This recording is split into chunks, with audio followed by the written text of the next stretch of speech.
They say a wedding day is filled with surprises, but nothing could have prepared me for the moment my husband of 30 years stood up during our daughter's reception and casually announced he had sold our family home, without telling a soul. As I sat there in my mother-of-the-bride dress, watching my daughter's perfect day crumble before my eyes, I realized that sometimes the people we trust the most are capable of the deepest betrayals. I've spent my entire adult life building memories in our Victorian house in coastal Maine, where the salty air and foggy mornings have been as much a part of our family as the people inside it.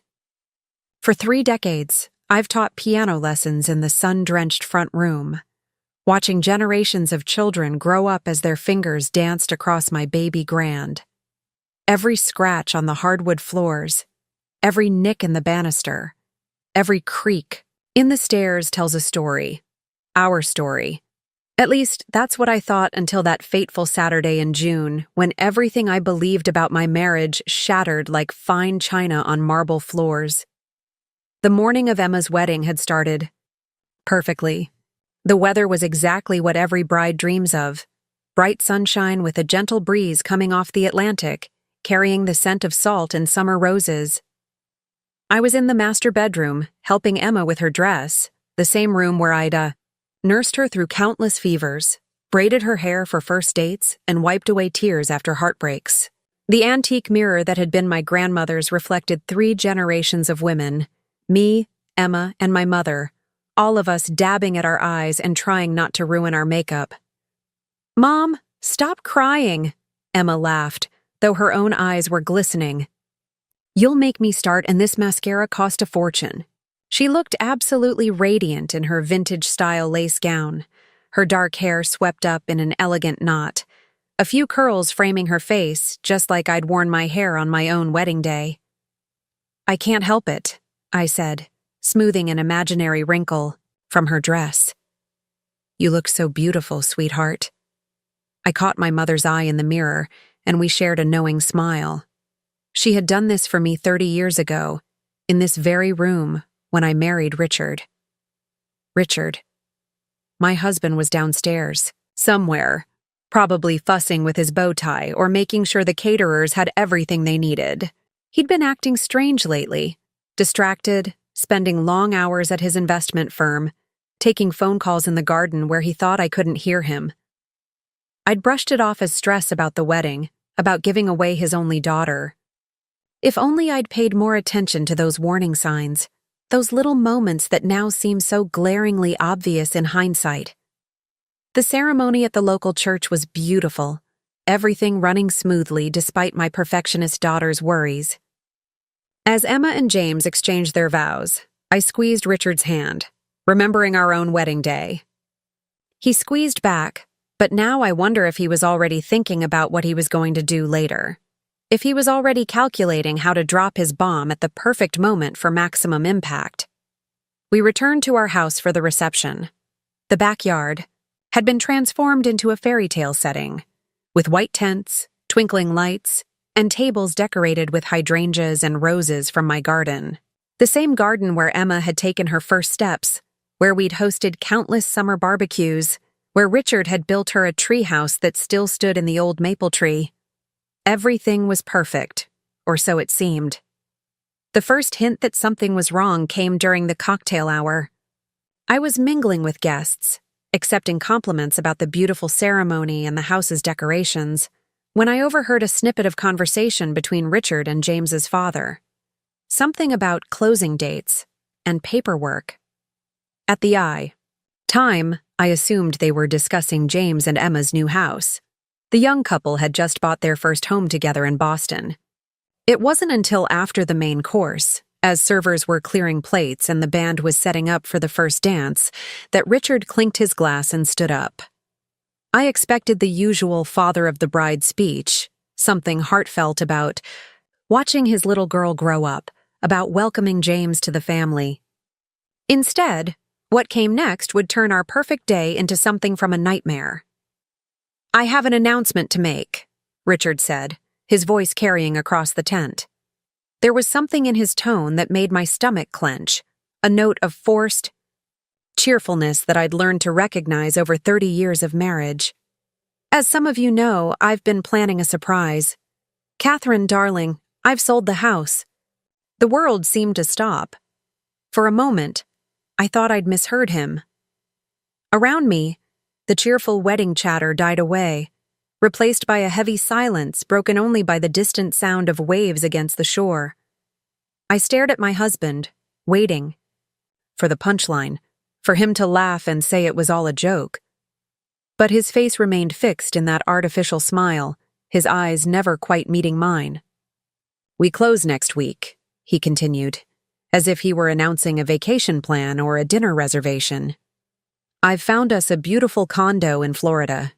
It's time for a change, a fresh start. No more New England winters, no more maintaining this old house. We can finally live the retirement life we've always talked about." Except we hadn't. We'd never talked about leaving Maine, about selling the house, about moving to Florida.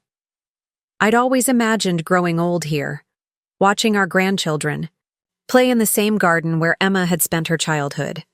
The room started to spin slightly, the faces of our guests blurring together like a watercolor painting left out in the rain. I felt Emma's hand grip mine under the table. "Mom," she whispered, her voice trembling. "Did you know about this?" I couldn't speak, couldn't move, couldn't process what was happening. 30 years of marriage, and my husband had sold our home without a single word to me. The home where our daughter had grown up, the home where I'd built my business, my life, my identity.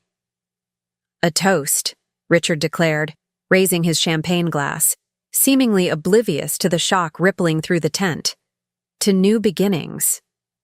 A few confused guests half-heartedly raised their glasses, but most sat in stunned silence, eyes darting between Richard and me.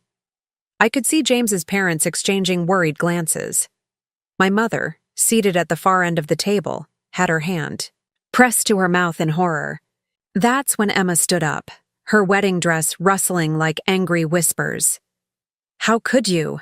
she demanded, her voice cutting through the awkward silence. "How could you do this today of all days? This is my wedding." Richard's smile faltered.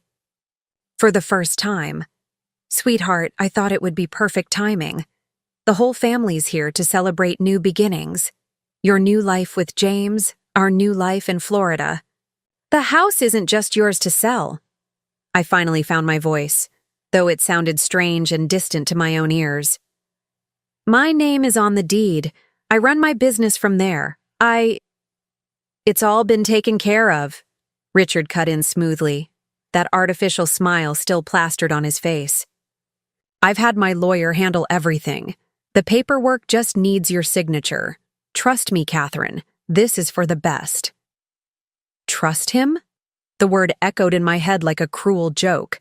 How could I trust someone who had just pulled the rug out from under my entire life in front of 100 wedding guests?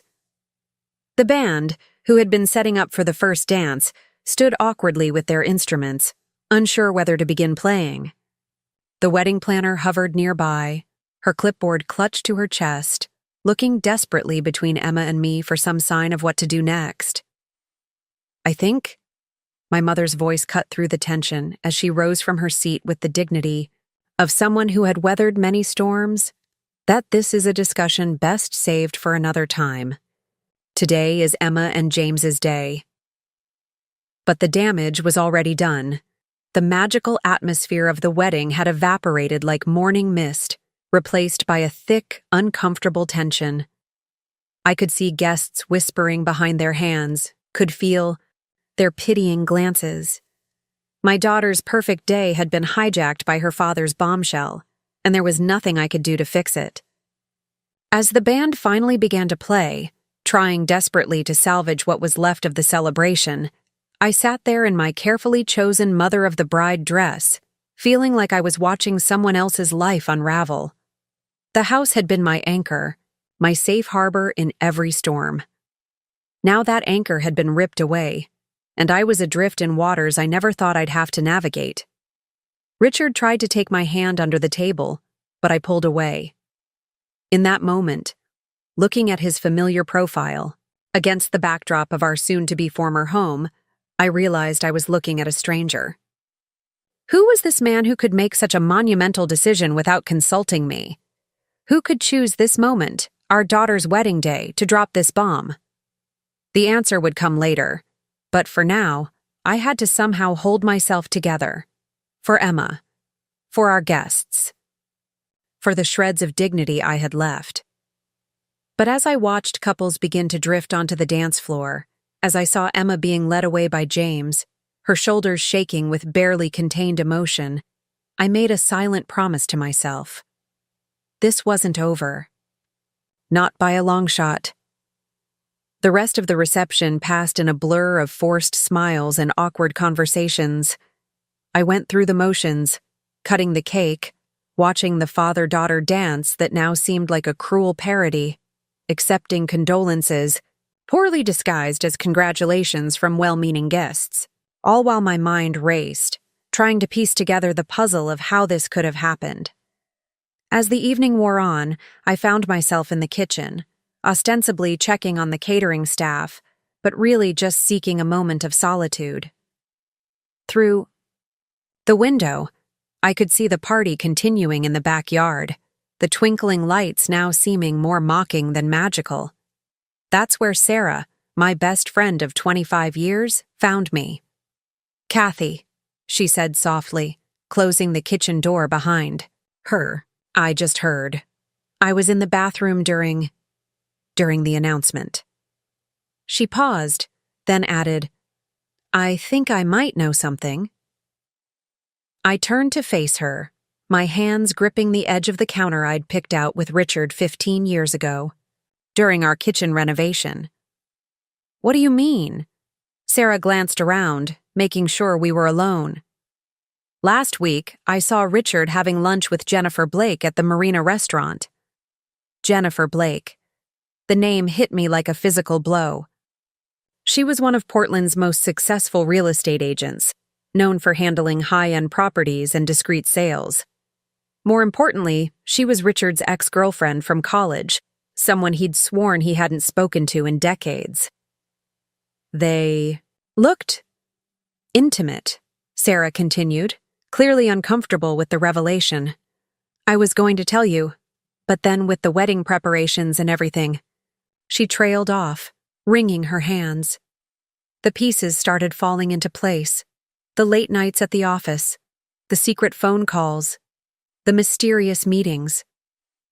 Had Richard been planning this for weeks, months, years?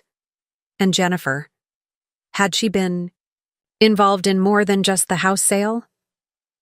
"I need to see his phone," I said, surprising myself with how calm I sounded. "And his laptop." Sarah raised an eyebrow. "You think?" "I don't know what to think anymore," I cut her off. "But I'm going to find out." Just then, Emma appeared in the doorway, her wedding dress slightly wilted from hours of celebrating, her eyes red-rimmed but fierce. "Mom," she said, "James and I want you to come stay with us in Boston, just until—" She couldn't finish the sentence. "Sweetheart, this is your honeymoon time. You should be." "Our honeymoon's already ruined," she said bluntly. "Dad made sure of that. Please, Mom. I don't want you here alone with him." I looked at my daughter, so strong, so determined, so much like me at her age, and felt a surge of maternal pride mixed with heartache. She shouldn't have to deal with this on her wedding day. She should be dancing with her new husband, not worrying about her mother's living situation. "I'll be fine," I assured her, crossing the kitchen to pull her into a hug. "I need to stay, here, at least for now. There are things I need to figure out." Over Emma's shoulder, I caught a glimpse of Richard through the window, chatting with James's parents as if nothing was wrong. As if he hadn't just detonated our entire life. In the soft evening light, he looked exactly the same as he had this morning. Same silver-streaked hair, same charming smile, same well-fitted tuxedo. But now I saw him with new eyes, wondering what other secrets lurked behind that familiar facade. "Mrs. Mitchell?" The wedding planner's assistant poked her head in. The band is asking if you want to do the last dance now. I straightened my spine, smoothed my dress. Yes, I said, summoning every ounce of dignity I possessed. Tell them to play the way we were. It seems appropriate. Sarah squeezed my hand. Emma looked like she wanted to object, but stayed silent. As I walked back out to the tent, I felt like an actress stepping onto a stage, playing the role of the happy mother of the bride one last time. But beneath that performance, my mind was already working, planning, calculating. First thing tomorrow, I would call my friend Lisa, who happened to be one of the best divorce attorneys in Portland. I would check our bank accounts, credit cards, investment portfolios. I would find out exactly what Richard had been up to with Jennifer Blake. But tonight, I would dance. I would smile. I would make sure that what was left of my daughter's wedding wasn't completely overshadowed by her father's betrayal. As the opening notes of the song filled the tent, Richard approached me, hand extended, that same artificial smile still in place. "Shall we, darling?" I took his hand, noting how familiar it felt in mine after 30 years. How many secrets had these hands been keeping from me? As we began to move across the dance floor, I leaned close to his ear and whispered, "You have no idea what you've just started." I felt him stiffen slightly, his step faltering for just a moment. Good. Let him worry. Let him wonder what I knew, what I suspected, what I planned to do. Because one thing was certain. Richard might have sold our house without my knowledge, but he was about to learn that he'd married a woman who didn't take betrayal lightly. The morning after the wedding dawned gray and misty, fitting my mood perfectly. I'd barely slept, spending most of the night in my piano room, running my fingers over the keys without playing, not wanting to wake Richard, who was sleeping in our bedroom. Or at least pretending to. The same bedroom where just yesterday morning I'd helped Emma get ready for her wedding, blissfully unaware that my life was about to implode. I waited until I heard Richard's shower running before making my move. His laptop was in his study, where he'd been spending increasingly long hours lately. I knew his password, or at least I thought I did. After 3 failed attempts, I realized he'd changed it. When had that happened? How long had he been keeping secrets? But I hadn't spent 30 years managing a household without learning a few tricks. Opening his desk drawer, I found his agenda, the paper one he still insisted on using despite having everything on his phone. Tucked inside was a small yellow sticky note with what looked like a random string of numbers and letters. My hands shaking slightly, I tried it on the laptop. Success. The first thing I noticed was his email. He'd left his personal account open, and right at the top was a thread with Jennifer Blake. My stomach churned as I clicked on it, each message feeling like another twist of the knife.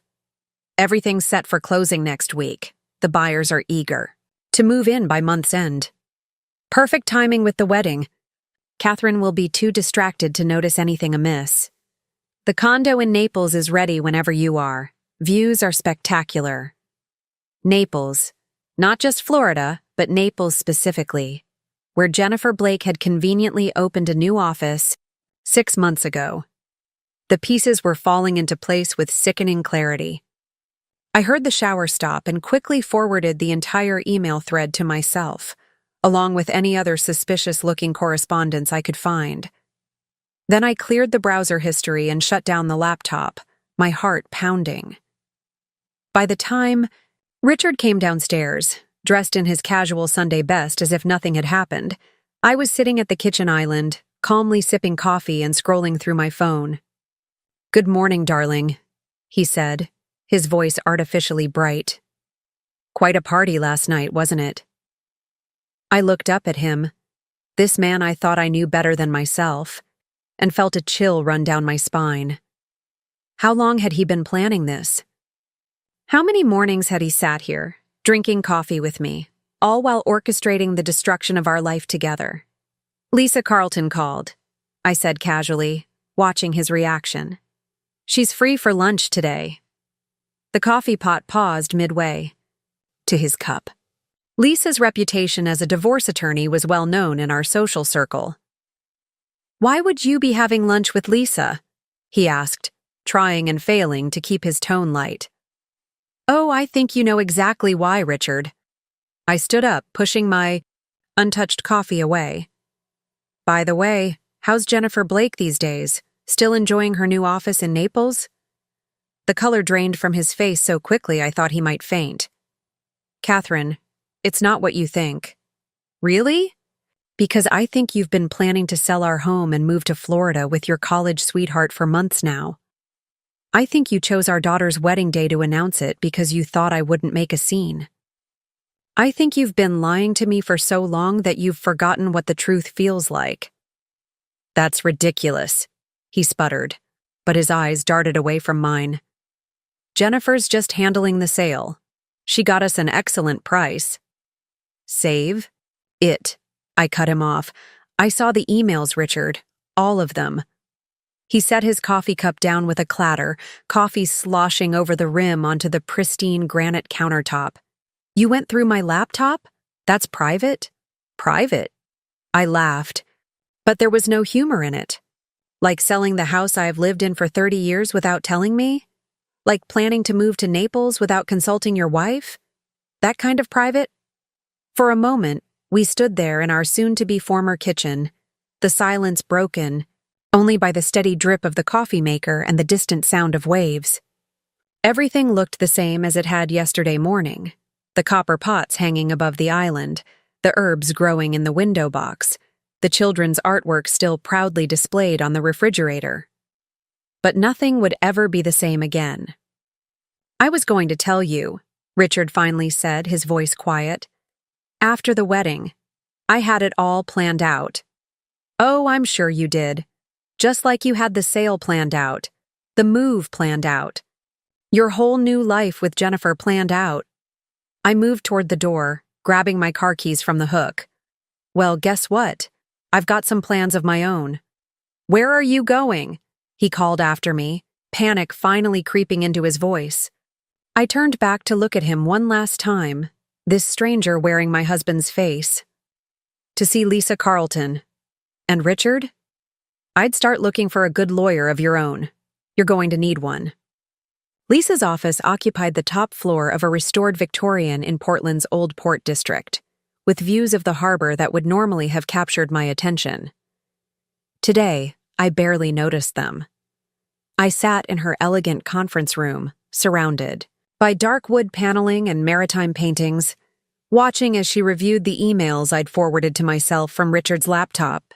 "Well," she said finally, removing her reading glasses and fixing me with a steady gaze, "he's been busy, hasn't he?" I laughed hollowly. That's one way to put it. "The good news," Lisa continued, shuffling through the papers on her desk, "is that he can't legally sell the house without your signature. The bad news is that this goes deeper than just the house." My stomach clenched. "What do you mean?" Lisa pulled up something on her computer, turning the screen so I could see it. "One of my paralegals did some quick research. 3 months ago, Richard incorporated a new company in Florida. 2 weeks later, a property management LLC was registered in Naples under Jennifer Blake's name. Care to guess who the silent partner is?" I felt the blood drain from my face. "Richard?" "Got it in one." Lisa leaned back in her chair. "They've been buying up luxury condos along the Gulf Coast. 5 properties so far, all purchased within the last 2 months. The down payments came from somewhere, and I'm willing to bet if we dig into your joint accounts, we'll find some interesting transactions." My hands began to shake. I'd been so focused on the house, on the betrayal of his planned move to Florida, that I hadn't even considered the possibility of financial infidelity. How much are we talking about?" Lisa's expression softened. "Catherine, when was the last time you looked at your joint investment accounts?" I tried to remember. Richard had always handled our investments, claiming his expertise as a financial advisor made him better suited for it. I'd trusted him, focused on running my piano studio and managing our day-to-day expenses. I'm not sure. A few months? Ago, maybe. She nodded as if this confirmed something. I think it's time we got forensic accountants involved. And, Catherine, we need to act fast. The fact that he chose your daughter's wedding to announce the house sale suggests he's working on a timeline.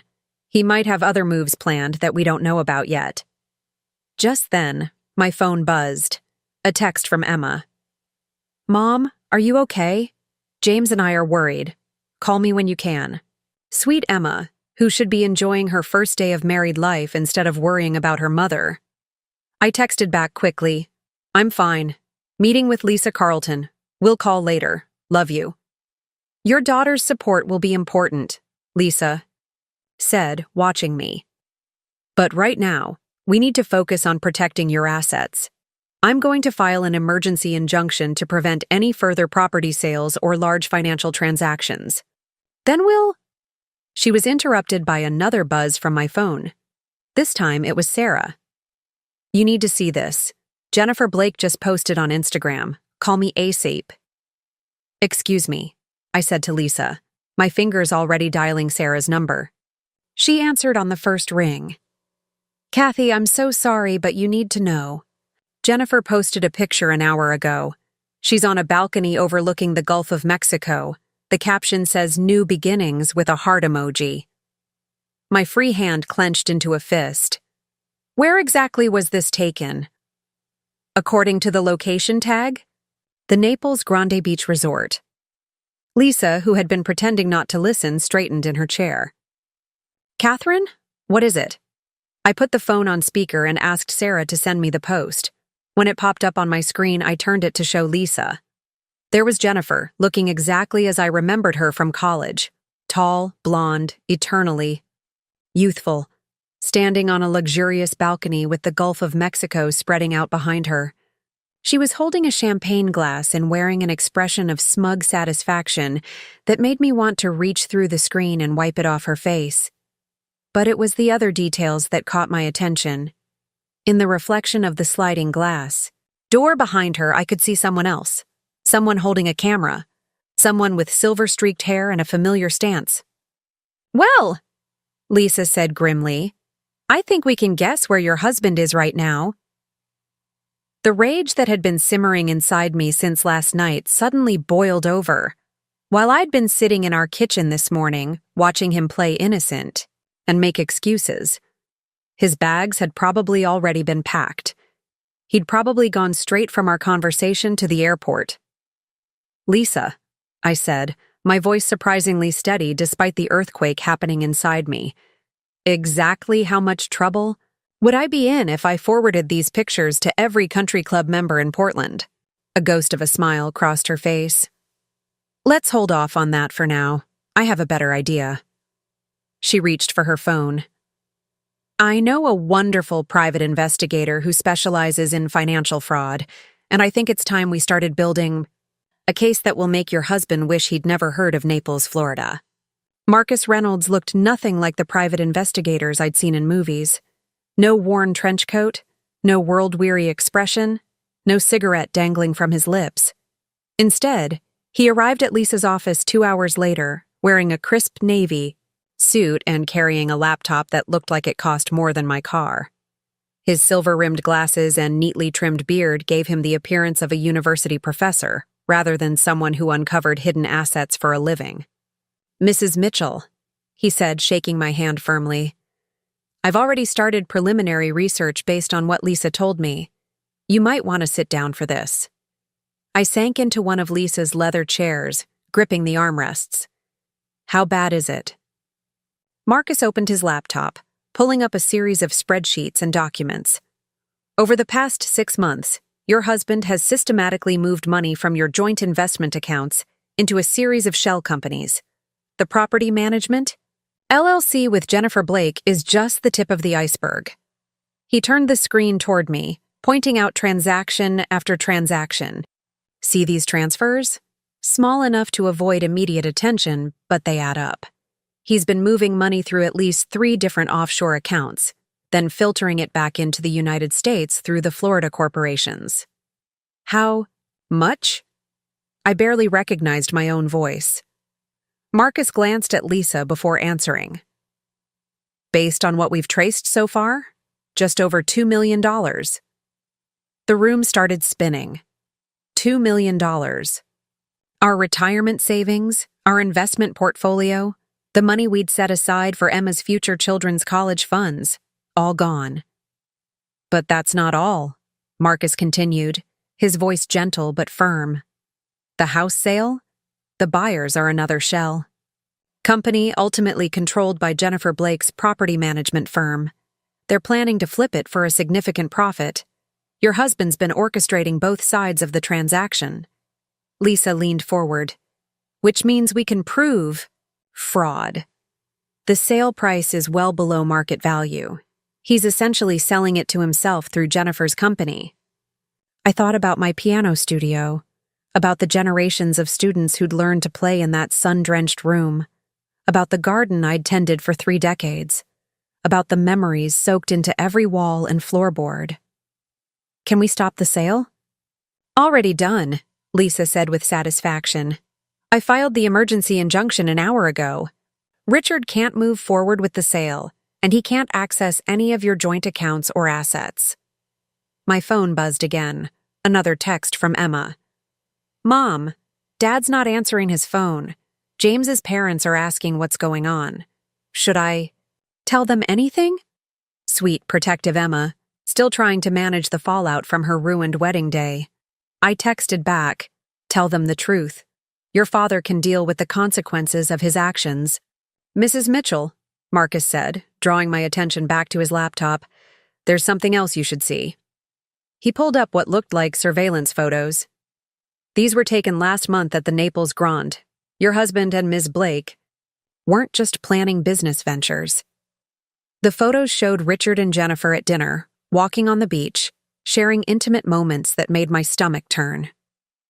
But it was the last photo that really caught my attention. They were meeting with someone in what looked like a hotel conference room, signing documents spread across a table. That man with them? Marcus pointed to a distinguished-looking gentleman in an expensive suit. That's Harold Whitman, one of the biggest real estate developers in Florida. And based on the documents we've obtained, they're planning something much bigger than just flipping your house. Lisa straightened in her chair. Harold Whitman? The same Harold Whitman who's been buying up historic properties all along the New England coast? Marcus nodded grimly. The very same. It seems your husband and Ms. Blake have been helping him identify vulnerable properties, homes owned by older couples, people going through divorces, estates in probate. They've been targeting properties they can acquire below market value, using inside information from Richard's financial advisory business. The implications hit me like a physical blow. Richard hadn't just betrayed me, he'd betrayed his clients, people who trusted him with their life savings and financial futures. How many other families had he helped destroy? We need to contact the Securities and Exchange Commission, Lisa said, already reaching for her phone. This goes way beyond divorce proceedings now. We're looking at securities fraud, wire fraud, possibly even RICO violations. Wait, I said, holding up a hand. An idea was forming in my mind. Before we go to the SEC, I want to know everything.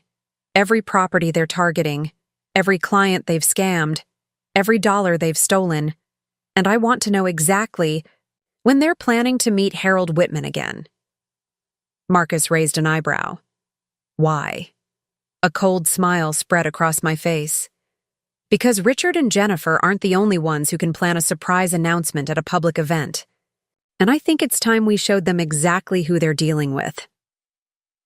The next 48 hours passed in a whirlwind of activity. Marcus's investigation revealed a pattern of deception so elaborate it made my head spin. Richard hadn't just been planning to sell our house. He and Jennifer had been systematically targeting properties all along the Maine coast, using information from Richard's client files to identify vulnerable homeowners. I sat at my kitchen table, surrounded by documents and laptop screens, as Marcus walked me through their scheme. See these properties? He pointed to red pins on a digital map of the coastline, all owned by Richard's clients, all recently widowed, or going through divorces, all approached by Jennifer's company with too good to refuse offers. Sarah arrived with coffee and sandwiches, taking in the war room our kitchen had become. "I've been asking around at the club," she said, setting down the food. "You're not going to believe what I found out."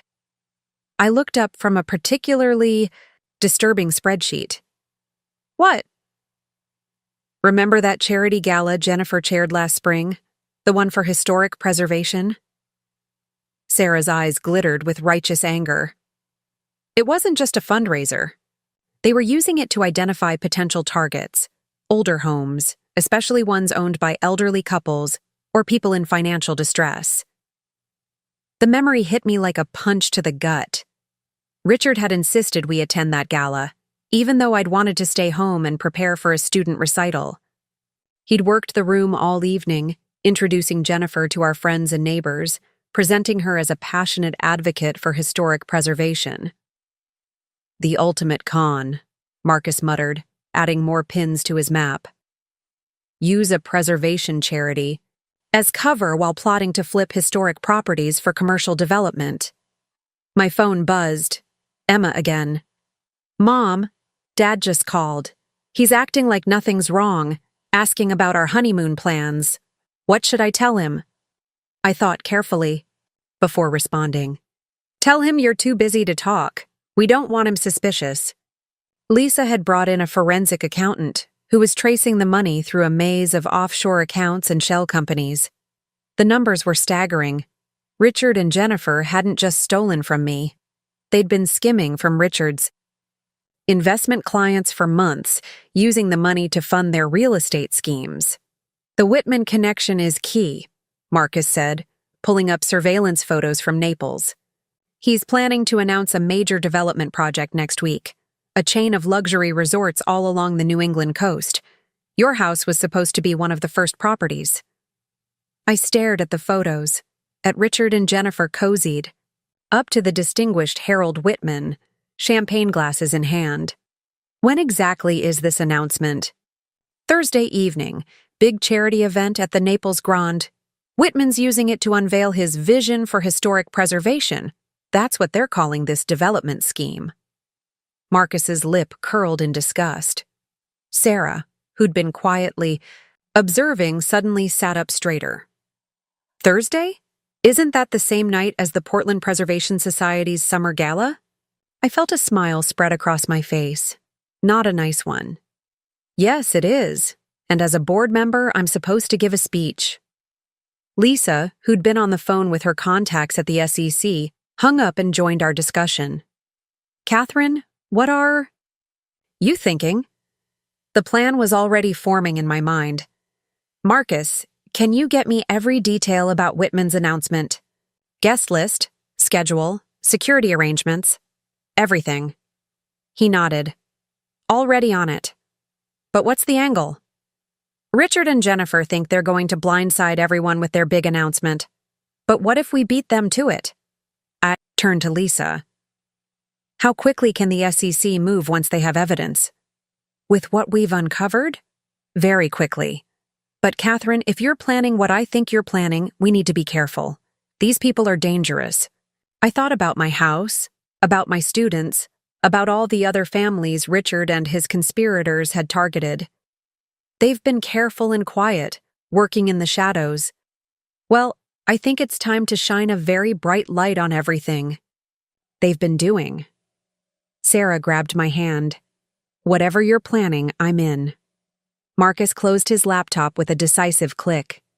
"Me too. But we'll need help." I picked up my phone, scrolling through my contacts. Emma's new father-in-law is the editor of the Portland Press-Herald, and I believe Harold Whitman's ex-wife is still on the board of the Preservation Society. I looked up at my co-conspirators. "How do you all feel about attending a gala?" As we began to plot, I felt something I hadn't experienced since Richard's announcement at the wedding: hope. He thought he could destroy our life together and walk away unscathed. He was about to learn just how wrong he was. My phone buzzed one more time. A text from Richard. Catherine, please be reasonable. The house sale is just good business. I'll make sure you're taken care of. I showed the message to Lisa, who snorted. Should I respond? She shook her head. Let him think he's winning. Thursday night, he'll find out exactly what good business looks like. The next 3 days were a masterclass in covert operations. While Richard and Jennifer prepared for their grand announcement in Naples, we orchestrated our own carefully choreographed performance. Emma's father-in-law, David Henderson, proved to be an invaluable ally. As editor of the Portland Press-Herald, he had connections with every major news outlet in New England. The story's too big for just local coverage, he said during our strategy session in his office. I've got reporters from the Boston Globe and the New York Times interested. They're particularly keen on the charity angle, using a preservation society as cover for commercial development. That's going to make waves. Marcus had been working around the clock, building an airtight case. We've identified 15 properties so far, he reported, spreading photographs across David's desk. All owned by Richard's clients, all targeted for acquisition. 5 have already been sold to Jennifer's shell companies. I picked up one of the photos, a beautiful Victorian bed and breakfast owned by an elderly couple I'd known for years. The Hendersons? Richard handled their retirement planning. Used to, Marcus corrected grimly. They sold to Jennifer's company last month for half its market value. Richard convinced them the property needed extensive repairs they couldn't afford. The betrayal ran so deep it took my breath away. These weren't just clients. They were friends, neighbors, people who had trusted Richard with their financial futures. Sarah burst into the office, waving her phone. You need to see this. Jennifer just posted again. We crowded around her screen. There was Jennifer, posed in front of a poster announcing the New England Heritage Resort Initiative. The caption, read, "Can't wait to share our vision for preserving coastal history while creating luxury experiences. Thursday night's going to be unforgettable." Oh, it certainly will be, I murmured. Lisa arrived with more ammunition. The SEC is ready to move. They've been building their own case against Whitman for months. This will give them everything they need. I turned to David. How many cameras can you get at the Portland Gala? He smiled. How many do you want? The plan was coming together, but there was one piece still missing. I needed to make sure Richard and his conspirators wouldn't suspect anything until it was too late. That meant maintaining the illusion that I was exactly where they expected me to be. Devastated, defeated, and definitely not a threat. I picked up my phone and for the first time since the wedding called Richard. He answered on the first ring. Catherine, I've been trying to reach you. Save it. I cut him off, making sure my voice trembled slightly. I'm calling about the house. When do you need my signature? I could practically hear him trying to contain his excitement. The buyers are eager to close next week. If you could just come to the office tomorrow. I can't, I interrupted. I have the Preservation Society Gala on Thursday. I have to give a speech. I let my voice break. Probably my last one, since I won't be a board member anymore once we lose the house. Catherine, his voice oozed false sympathy. I know this is hard, but change can be good. You'll see. Once everything's settled. I have to go, I said abruptly. Just have your lawyer send the papers to Lisa. I hung up and looked at my co-conspirators. He bought it? Marcus nodded approvingly. The speech angle was a nice touch. Makes him think you're too focused on local matters to notice what's happening in Naples. Sarah squeezed my hand. Are you ready for Thursday?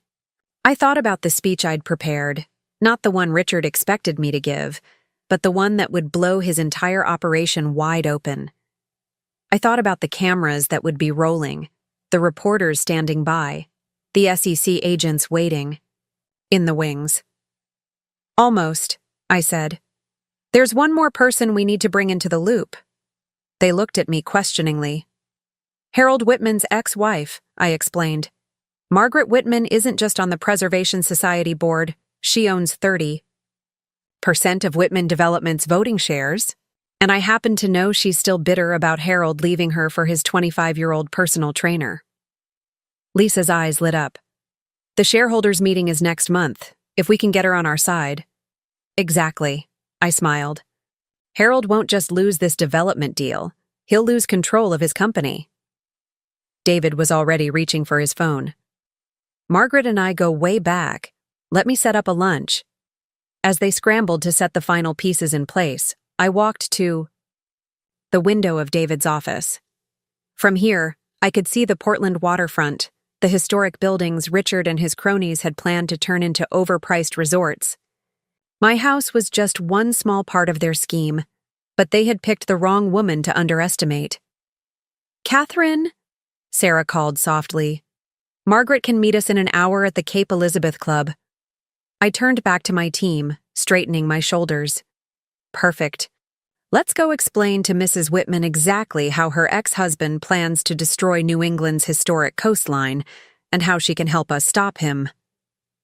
Margaret Whitman was exactly what you'd expect from old New England money, perfectly coiffed.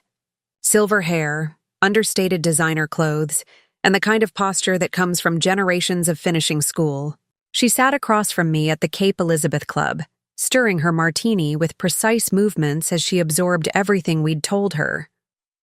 So, she said finally, her cultured voice carrying just a hint of steel. Harold thinks he can turn the coast into his personal playground without anyone noticing? She set down her drink with a decisive click. How absolutely typical. I watched her carefully. You don't seem surprised. A ghost of a smile crossed her face. My dear, I was married to Harold for 30 years. The only surprising thing is that he thinks he can pull this off without me finding out. She turned to Marcus. Show me those property documents again. As Marcus spread out the evidence on the private dining room table, Margaret's expression grew increasingly thunderous. The Henderson property? And the old Mason place? She shook her head. Those houses have been in local families for generations. That's not even the worst of it, Sarah added, pulling up Jennifer's Instagram feed. They're marketing it as preservation through development, using local conservation groups as cover. Margaret's perfectly manicured nails drummed against the table. And my replacement on the board, that Blake woman, she's involved. She's more than involved, I said quietly. She and my husband have been orchestrating the whole thing, using his client information to target vulnerable properties. Something flickered in Margaret's eyes. Recognition, perhaps, or shared pain. She'd been betrayed too, after all.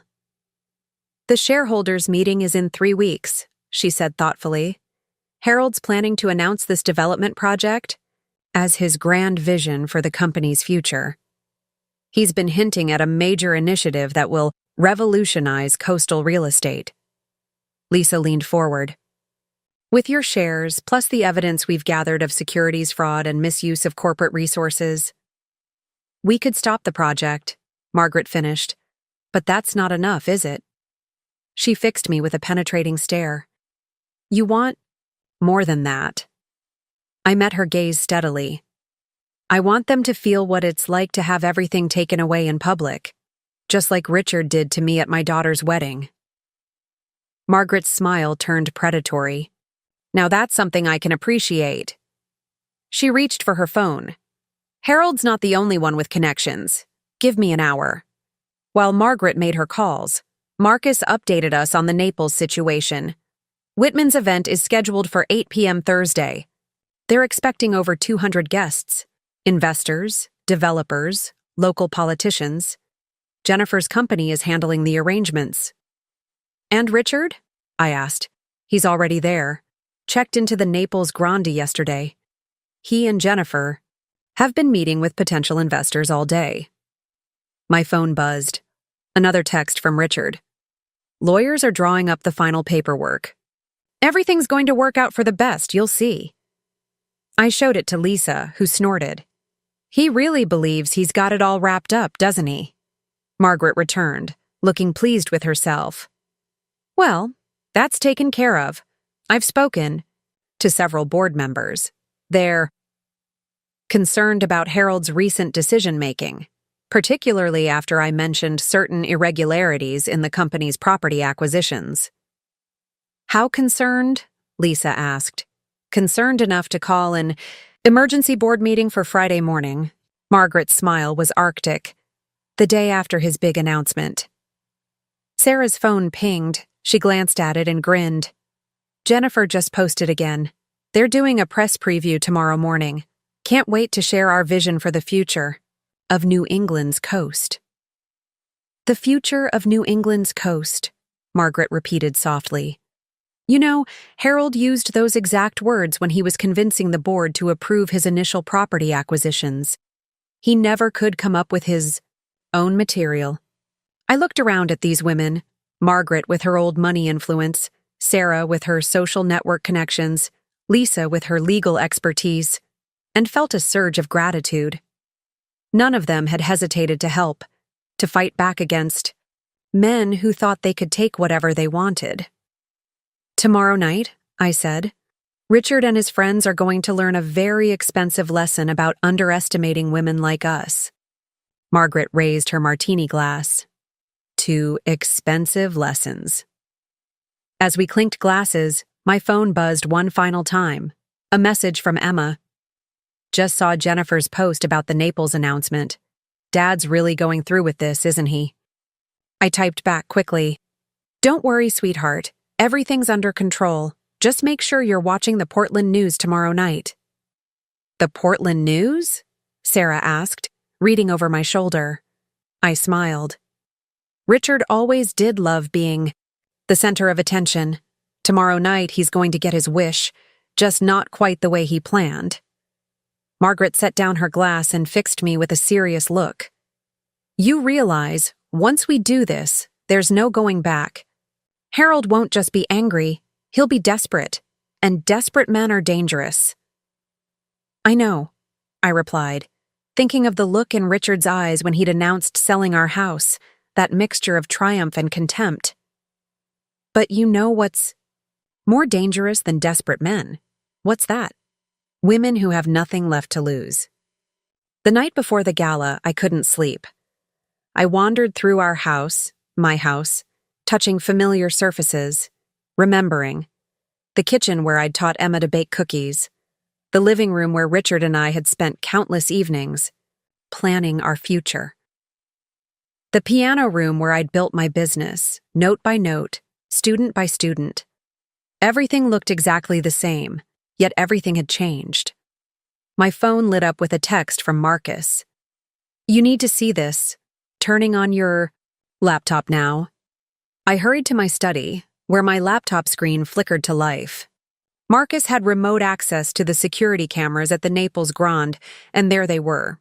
Richard and Jennifer, dressed for dinner, looking cozy at the hotel's upscale restaurant. But it was their companion who caught my attention. Is that?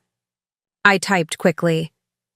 Gregory Sullivan, Marcus confirmed, head of the Maine State Banking Commission.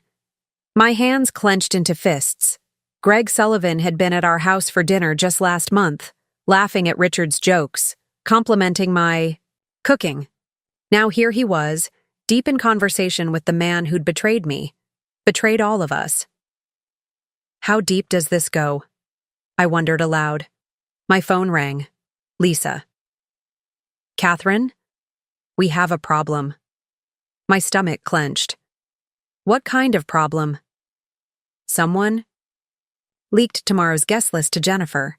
She just posted about being sorry to miss seeing old friends at the Portland Gala, but promising exciting news from Naples. I closed my eyes, thinking fast. She's trying to get ahead of us. Make it look like their announcement was planned all along. That's not all, Lisa continued. Margaret just called. Harold's people have been reaching out to major shareholders, hinting at record-breaking profits from this new development. Project. Can they stop us? No, but they're trying to control the narrative. We need something more, something they won't see coming. Just then, Sarah burst through my front door without knocking, waving a manila envelope. "You're never going to believe what I found." She spread the contents across my kitchen table, old photographs, newspaper clippings, and what looked like letters. "Remember when you asked me to look into Jennifer's background? Well, I called my cousin who went to college with her." I picked up one of the photographs. It showed a younger Jennifer, standing in front of what looked like a construction site. Beside her was a man I recognized, Harold Whitman, 20 years younger but unmistakable. "Keep looking," Sarah urged. The next photo made me gasp. Jennifer, and Harold again, but this time they were clearly more than business associates. The date stamp showed it was taken 15 years ago, when Harold was still married to Margaret. "There's more," Sarah said grimly. "Letters, hotel receipts, even a private agreement about shares in his company. They've been involved for years, long before his divorce. And look at this." She pointed to a document. Jennifer's first real estate company, funded entirely by Whitman Development, through a series of shell corporations. My mind raced. So, when Harold left Margaret for his personal trainer. "It was a cover story," Sarah finished. "Jennifer was the real reason. They've been planning this for years, building her reputation in real estate, positioning her to handle these deals, and now they're using my husband to access local properties and connections," I finished. "Oh, Margaret is going to love this." I grabbed my phone, but Lisa stopped me. "Wait, we need to think about how to use this. If we play it wrong—" "I know exactly how to use it," I said, a plan forming in my mind. "Marcus, are you still there?" "Right here," his voice came through the laptop. "I need you to find everything you can about Jennifer's first real estate company. Every property, every transaction, every connection to Whitman Development. On it. But why? Because tomorrow night, we're not just going to expose their current scheme," I said, feeling a fierce satisfaction. "We're going to unravel 15 years of carefully constructed lies." Sarah's eyes widened. "The personal trainer? Will probably be very interested to know she was just a distraction," I nodded. "And the shareholders? We'll want to know about 15 years of hidden transactions and conflicts of interest," Lisa finished, catching on. "Catherine, this is perfect. But are you sure you want to go this far? Once we do this—" "They didn't just try to take my house," I said quietly. "They've been stealing people's homes, destroying families, corrupting everything they touch. And they were going to use my daughter's wedding day to kick off their biggest scheme yet." I looked at the photo of Jennifer and Harold again. They wanted to play with real estate? Fine. Let's show them what it really feels like to lose everything they've built. My phone buzzed one last time. Richard, of course. "Catherine, I know change is hard, but tomorrow's going to be a great day for everyone. Trust me." I showed the message to Sarah and Lisa, who both snorted in disbelief. "Oh, it's definitely going to be a day to remember," I said softly. "Just not the way you think, darling. Not the way you think at all." The morning of the gala dawned bright and clear in Portland, while a quick check of the Naples weather showed thunderstorms moving in, a fitting metaphor for what was about to unfold. I sat at my vanity, applying makeup with careful precision, when my phone lit up with a series of rapid-fire messages. First, from Marcus. "Press conference starting in Naples. Streaming link sent." Then from Sarah. "Channel 6 confirmed for tonight. 3 cameras plus live feed." And finally, from Margaret. "Board members in position. Harold doesn't suspect a thing." I opened Marcus's link on my laptop, watching as Jennifer Blake stepped up to a podium at the Naples Grand. She looked polished and professional in a cream-colored suit, her blonde hair gleaming under the lights. Richard stood slightly behind her, along with Harold Whitman and several other men in expensive suits. "Ladies and gentlemen," Jennifer began, her voice smooth as honey, "today marks the beginning of an exciting new chapter in coastal development." I listened with growing anger as she outlined their vision. Luxury resorts replacing historic homes, exclusive clubs where local businesses had stood for generations, all wrapped in pretty language about preservation through progress and maintaining community character. "The full details of our initiative will be announced at tonight's gala," she concluded with a practiced smile. "But I can tell you that this represents $1 billion investment in New England's future." The moment the press conference ended, my phone rang. "Lisa." "Did you see that performance?" she asked without preamble. "Every stomach-turning minute," I replied, putting the final touches on my makeup. "How are we looking?" "Everything's in place. SEC agents will be at both events, Naples and Portland. They're coordinating with the Maine banking commissions. Fraud division. Gregory Sullivan's going to have some explaining to do." I thought of Greg, sitting at my dinner table, all while helping Richard and his cronies plan this scheme. Good. "Margaret's been brilliant," Lisa continued. "She's got the board eating out of her hand. The shareholders are already nervous about some of the numbers not adding up." A text popped up from Emma. "Just watched the press conference. Dad looks so pleased with himself." "Mom, what exactly are you planning?" I typed back quickly. "Just make sure you're watching Portland local news at 8 p.m. sharp." The doorbell rang. Sarah, right on time with coffee and bagels. She bustled into my bedroom, already dressed for the gala in a sleek black dress. "You'll never believe what Jennifer just posted," she said, handing me a coffee. "Look." I checked. Her phone. There was Jennifer, posed in front of a mirror in what was clearly a luxury hotel suite. Her caption read, "Getting ready for tonight's big announcement. Wish I could be in 2 places at once. Missing all my Portland friends." "She thinks she's so clever," Sarah muttered, trying to make it look like she has nothing to hide. "Oh, she has plenty to hide," I said, picking up a stack of documents from my dresser. "And in about 10 hours, everyone's going to know exactly what that is." Just then, my laptop pinged with an email from Marcus. He'd been busy. Property records, bank transfers, even private emails between Jennifer and Harold dating back 15 years. The web of deception was breathtaking in its complexity. "And these are just the records we could access legally," his note read. "Imagine what the SEC's forensic team will find once they start digging deeper." My phone buzzed again. Richard. I almost ignored it, but something made me look. "Darling, I know you're probably still upset about the house, but after tonight's announcement, you'll understand why this was all necessary. This is bigger than just us." I showed the message to Sarah, who made a disgusted noise. "He really believes he's the hero of this story, doesn't he?" "You know what the funny thing is?" I said, standing up to slip into my gala dress, midnight blue, elegant, perfect for making an unforgettable impression. "He's right about one thing.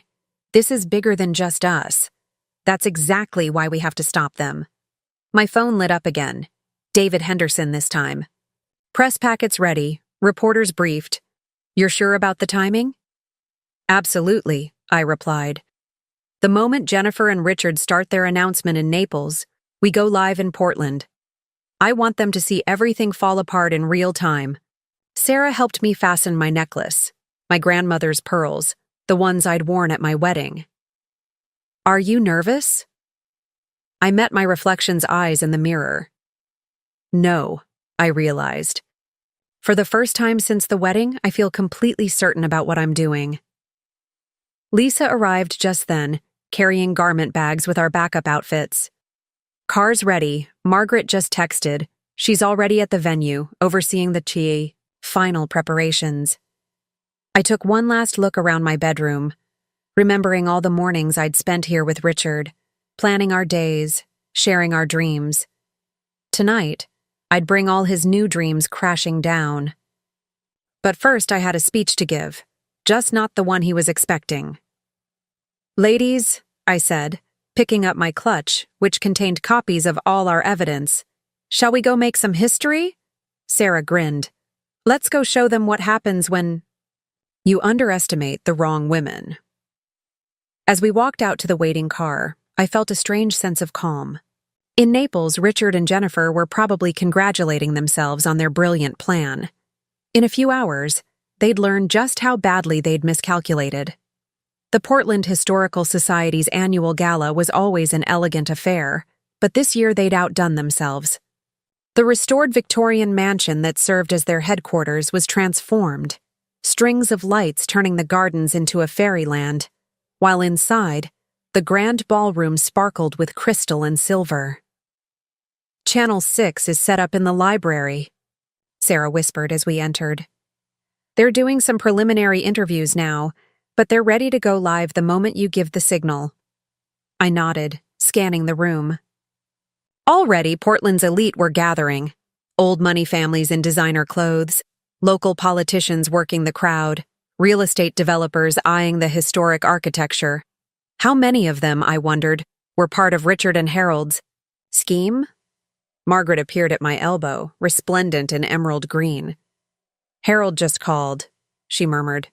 "Wanted to know why I wasn't in Naples for their historic announcement. I told him I couldn't possibly miss my duties here." Her smile was razor-sharp. "He actually bought it." My phone buzzed with updates from Marcus, who was monitoring. The Naples event. Room filling up. Jennifer working the crowd, Richard looking smug, SEC agents in position. Lisa joined us, champagne glasses in hand. "Everything's ready. The moment you start your speech, the SEC moves in Naples. The press releases go out simultaneously, and the board members are ready to call for an emergency vote first thing." "Tomorrow morning," Margaret finished. "Harold won't know what hit him." I checked my phone one last time. A message from Emma made me smile. "James's whole family is gathered around the TV. Dad has no idea we're about to watch his world implode." "Mrs. Mitchell?" The Historical Society's chairman approached, beaming. "We're about to begin. Are you ready for your speech?" "More than ready," I assured him, patting my clutch where my real speech waited, not the bland remarks about historic preservation he was expecting. As I made my way to the podium, I caught fragments of conversation from the crowd. "Did you see the press conference from Naples? Whitman Development's big announcement.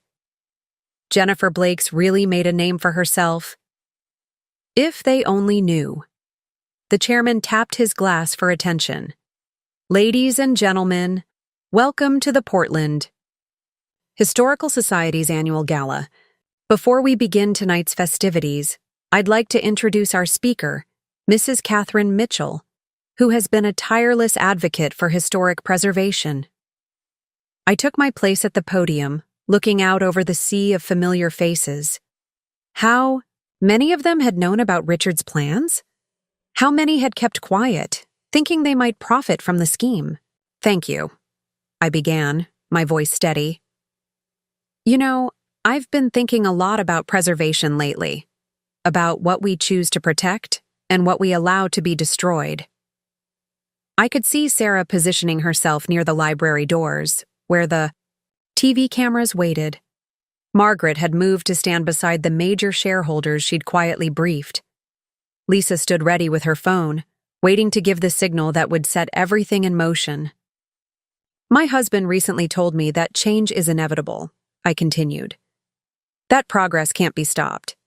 He said this, interestingly enough, right after announcing at our daughter's wedding that he'd sold our historic home without consulting me." A murmur ran through the crowd. This wasn't the speech they'd been expecting.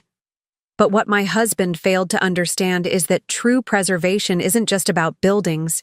It's about integrity. It's about truth. And sometimes, to preserve what matters most, we have to expose what others would prefer to keep hidden. I nodded to Sarah, who opened the library doors. The TV cameras rolled in, red lights blinking.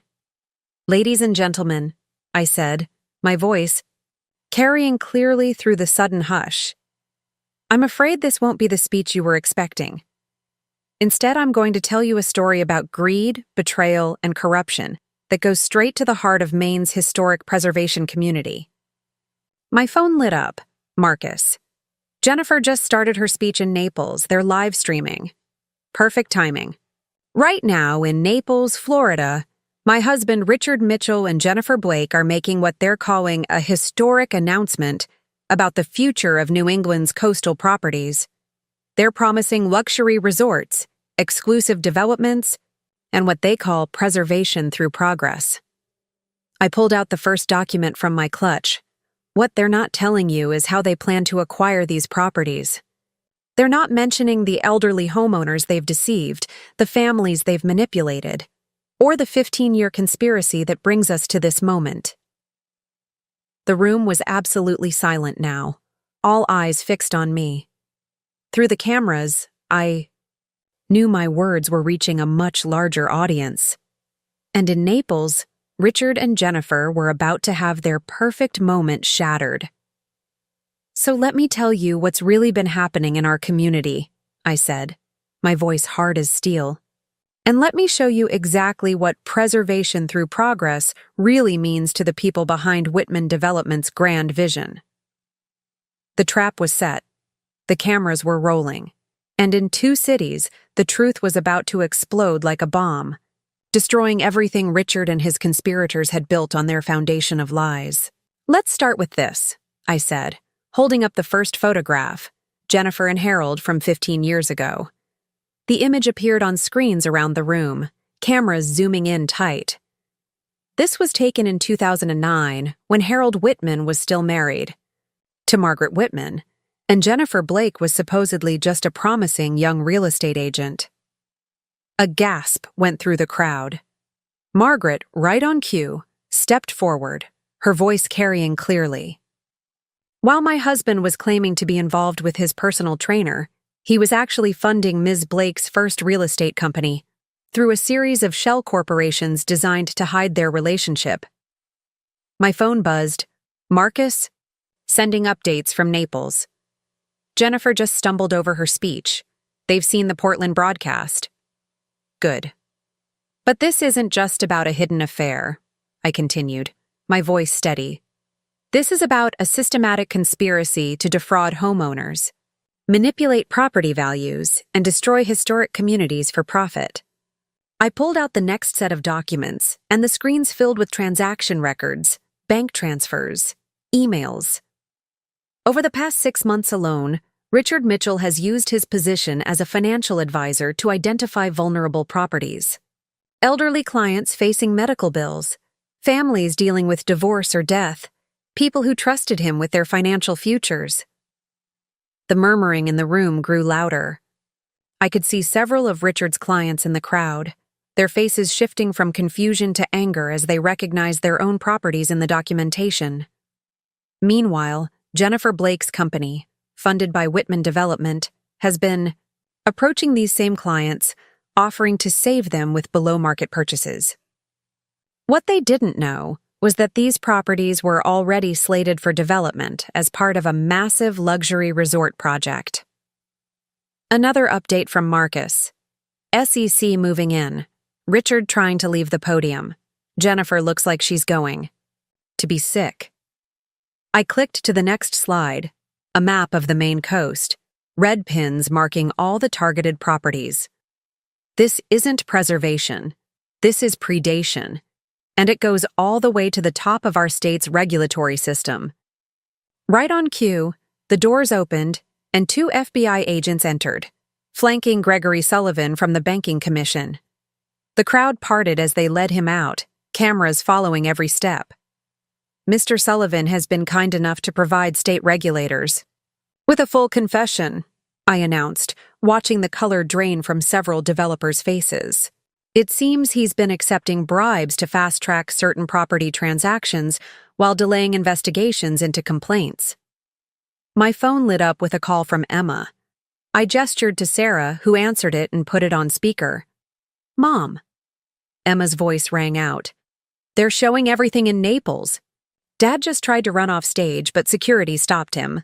Jennifer's crying, and Mr. Whitman is having some kind of meltdown. Perfect timing. I smiled at the cameras, knowing Richard could see me. Speaking of Mr. Whitman, I believe the SEC has some questions about 15 years of undisclosed transactions and conflicts of interest. And the shareholders might be interested in tomorrow morning's emergency board meeting.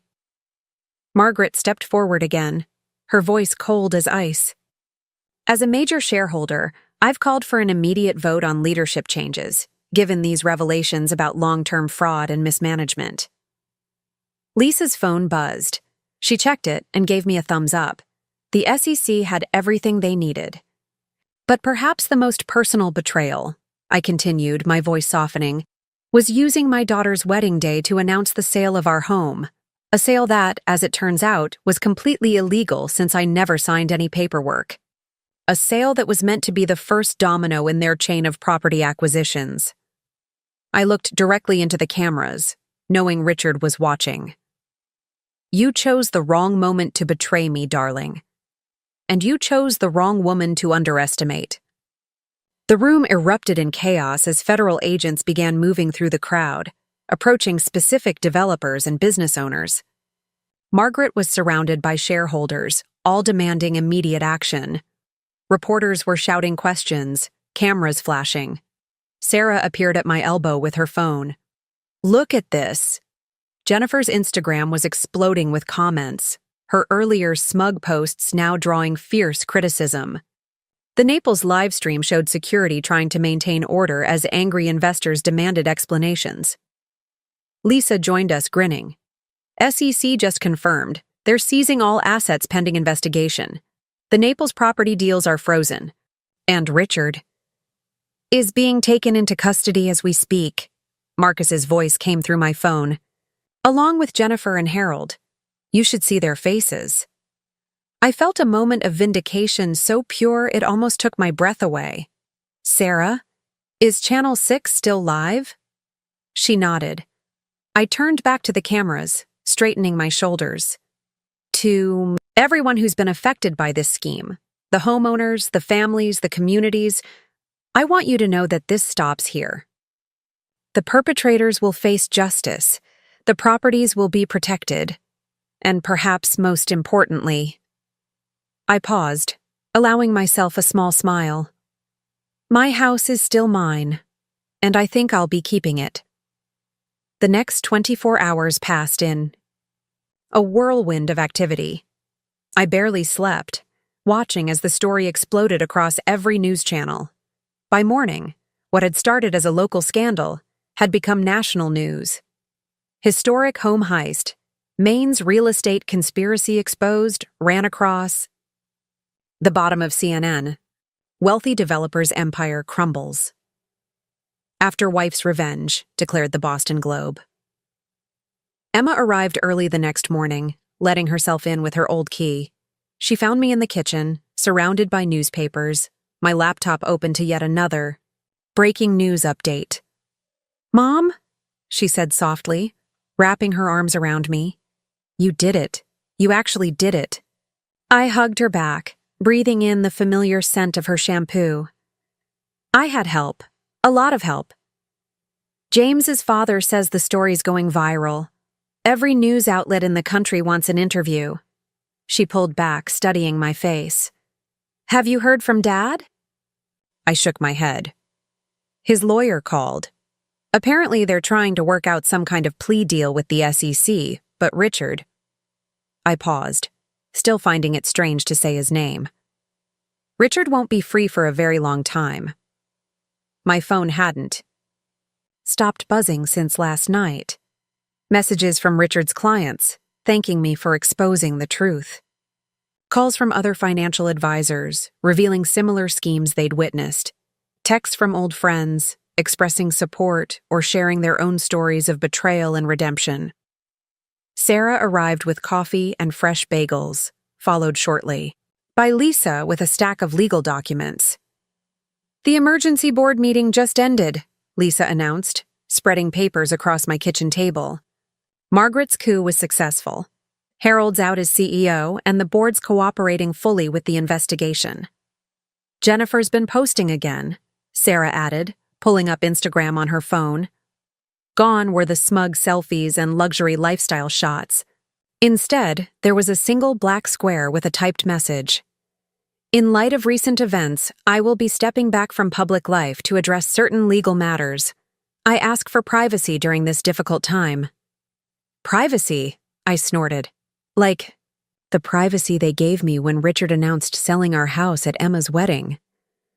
Emma squeezed my hand. About the wedding. James and I were talking. We want to have another reception. A real one, here at the house, to replace the memories of that day with better ones. Before I could respond, Marcus burst through the door, laptop in hand. You need to see this. They just released Richard's booking photo. We crowded around the screen. There was my husband of 30 years, looking disheveled and desperate. His silver hair a mess, his eyes wild. The man who'd stood so proudly at our daughter's wedding, thinking he was about to pull off the perfect crime, now reduced to a common criminal in an orange jumpsuit. The FBI's investigation is expanding, Marcus continued. They're looking into similar schemes in other states. Apparently, Whitman Development has been doing this for years, targeting historic properties, manipulating local officials, destroying communities for profit. What about the other homeowners? I asked. The ones who already sold? Lisa smiled. That's actually good news. Given the fraud involved, all those sales can be challenged. Most of them will probably be reversed. And with the evidence of Richard's breach of fiduciary duty, his clients can sue for damages. Speaking of damages, Sarah interjected, have you seen the comments on the Historical Society's social media? People are calling you a hero. You've become some kind of folk champion for historic preservation. I laughed at that, but it was true. My phone was full of messages from preservation societies across the country, asking me to speak at their events. Local homeowners wanted my advice on protecting their properties. Someone had even started a hashtag, "Don't mess with history makers." Mrs. Mitchell? A young reporter from the Portland Press-Herald stood in my doorway. I hadn't even heard the door open. I'm sorry to interrupt, but there's something you should know. We just got word from our Florida correspondent, Jennifer Blake. She's agreed to testify against Richard and Harold. She's turning over everything. Emails, contracts, recordings of meetings. She says she has evidence of crimes going back 15 years. I sat back, letting the news wash over me. Jennifer Blake, the other woman, the supposed mastermind, turning on her conspirators to save herself. It was almost poetic. Mom?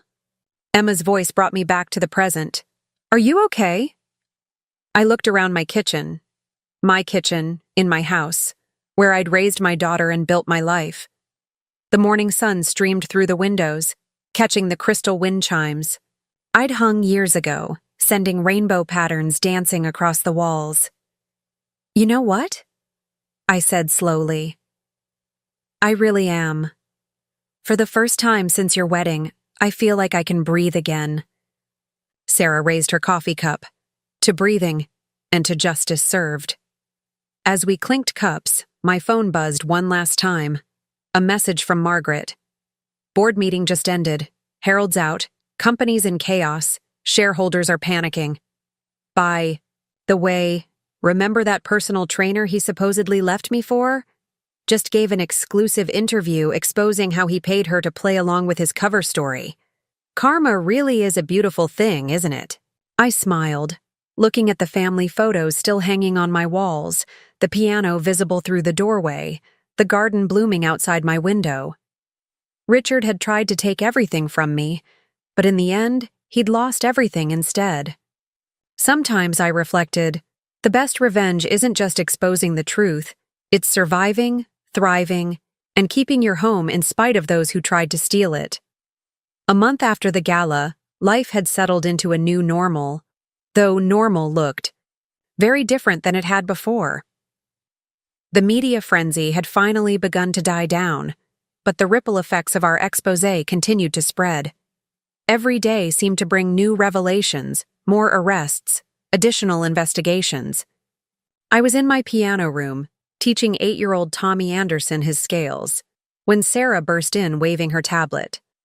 She caught herself when she saw I had a student, mouthing, "sorry," and retreating to the kitchen. After Tommy's lesson ended, I found her practically vibrating with excitement. "Have you checked your email?" she demanded. "The New York Times wants to do a feature story, not just about the scandal. They want to focus on the preservation angle. How one woman's stand against corruption helped save historic communities up and down the coast." I shook my head, smiling. Don't they have more important things to write about? Are you kidding? This story has everything. Corruption, revenge, romance, real estate. It's like a Hollywood movie. She paused. "Speaking of which, have you thought about the film rights? 3 production companies have reached out to Lisa." "Let's focus on reality for now," I said, though I had to admit the idea was amusing. "How did the board meeting go this morning?" Sarah's eyes lit up. Margaret was brilliant. She's completely restructured Whitman Development's leadership. They're rebranding as Heritage Coast Preservation, with a genuine commitment to protecting historic properties. And guess who she's naming as head of community outreach? Before I could answer, my phone rang. Emma. "Mom, you're not going to believe this," she said without preamble. "Dad's lawyer just called James's father. They're trying to work out a plea deal, but there's a problem." Apparently, Jennifer's testimony opened up so many new lines of investigation that the prosecutors aren't interested in making any deals. I sat down at my kitchen table, absorbing this. What kind of new investigations? Properties in other states, offshore accounts, political bribes. It's huge, Mom. They're saying it could be one of the biggest real estate fraud cases in New England history. Just then, Lisa walked in, carrying her usual stack of legal documents. "Speaking of fraud cases," she said, having obviously heard Emma on speaker, "we just got the final paperwork. The attempt to sell your house has been officially voided. Not that there was any doubt, but it's nice to have it in writing." I felt a weight lift from my shoulders that I hadn't even realized I was carrying.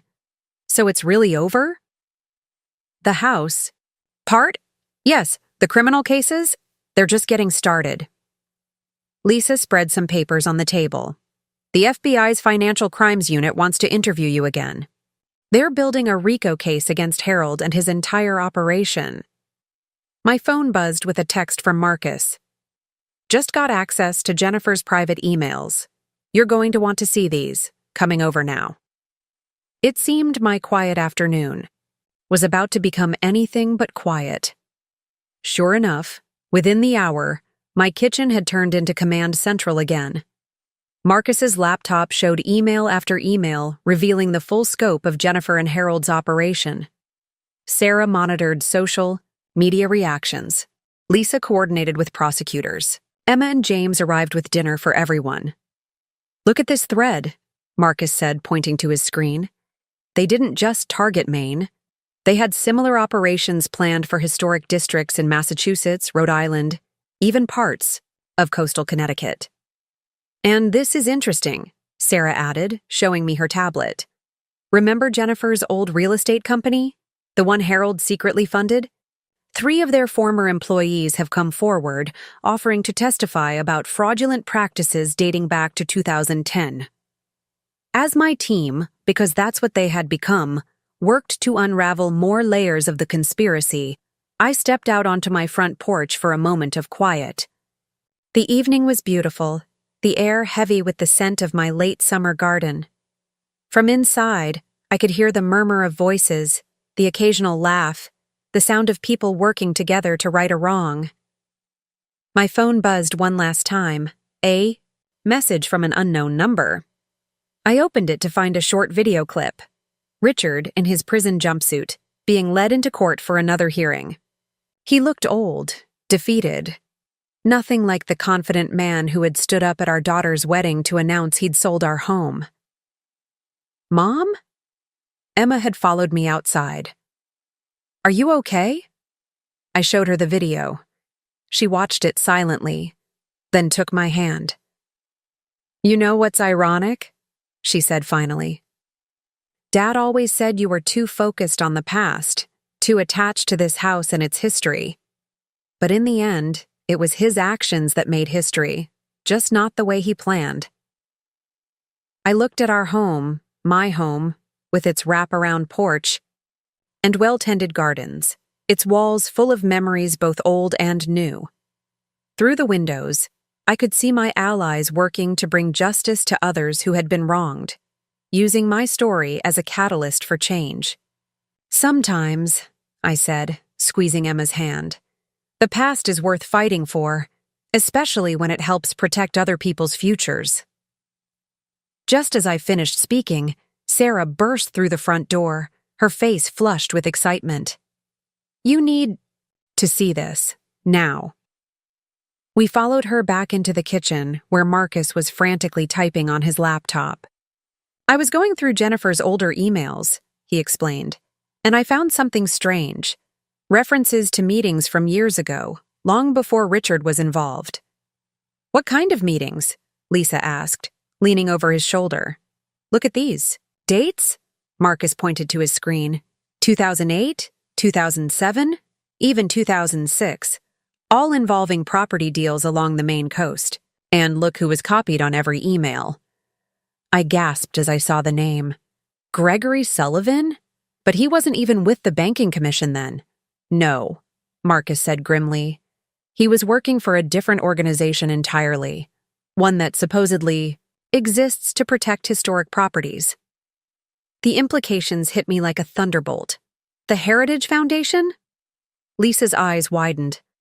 The same foundation that's been certifying historic properties for tax credits all along the coast? The one that's been helping wealthy developers get approval for renovation projects that completely destroy historic buildings. Sarah finished. It's all connected. Emma, who had been quietly observing, suddenly spoke up. Mom, remember when Dad first joined the foundation's board? It was right after that big renovation project in Portsmouth failed. I did remember. Richard had been furious about that project being blocked by local preservationists. A month later, he'd been invited to join the Heritage Foundation's board, and suddenly all his development projects started sailing through approval. Marcus, I said, my voice tight with controlled anger, how deep does this go? He shook his dim head, still scrolling through emails. It's like a spider web. The Heritage Foundation, the Banking Commission, local zoning boards, they've all been working together for years. Your house wasn't just another property deal. It was going to be their showcase project, proving that even the most protected historic homes could be redeveloped. My phone rang. Margaret. Catherine, are you sitting down? Harold just tried to make a deal with prosecutors. He's offering to expose what he calls the entire preservation racket in exchange for leniency. How much does he know? I asked, though I was beginning to suspect the answer.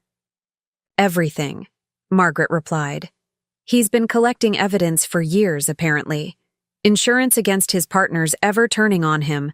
Documents, recordings, photographs, decades of corruption involving some of New England's most prominent families. Sarah, who had been monitoring social media, suddenly gasped. Oh my God! Jennifer just went live on Instagram. She's telling everything. We crowded around her phone, watching as Jennifer Blake, looking decidedly less polished than usual, spilled secret after secret. How the Heritage Foundation had been corrupted from within. How developers had used historic preservation laws as weapons, forcing small property owners to sell. How Richard had been brought in specifically because of his client list and community connections. I didn't want it to go this far, Jennifer was saying, her voice shaking. It was supposed to be simple real estate deals, but then Harold started talking about reimagining the entire coast, and Richard saw a chance to profit from his client's trust, and it spiraled.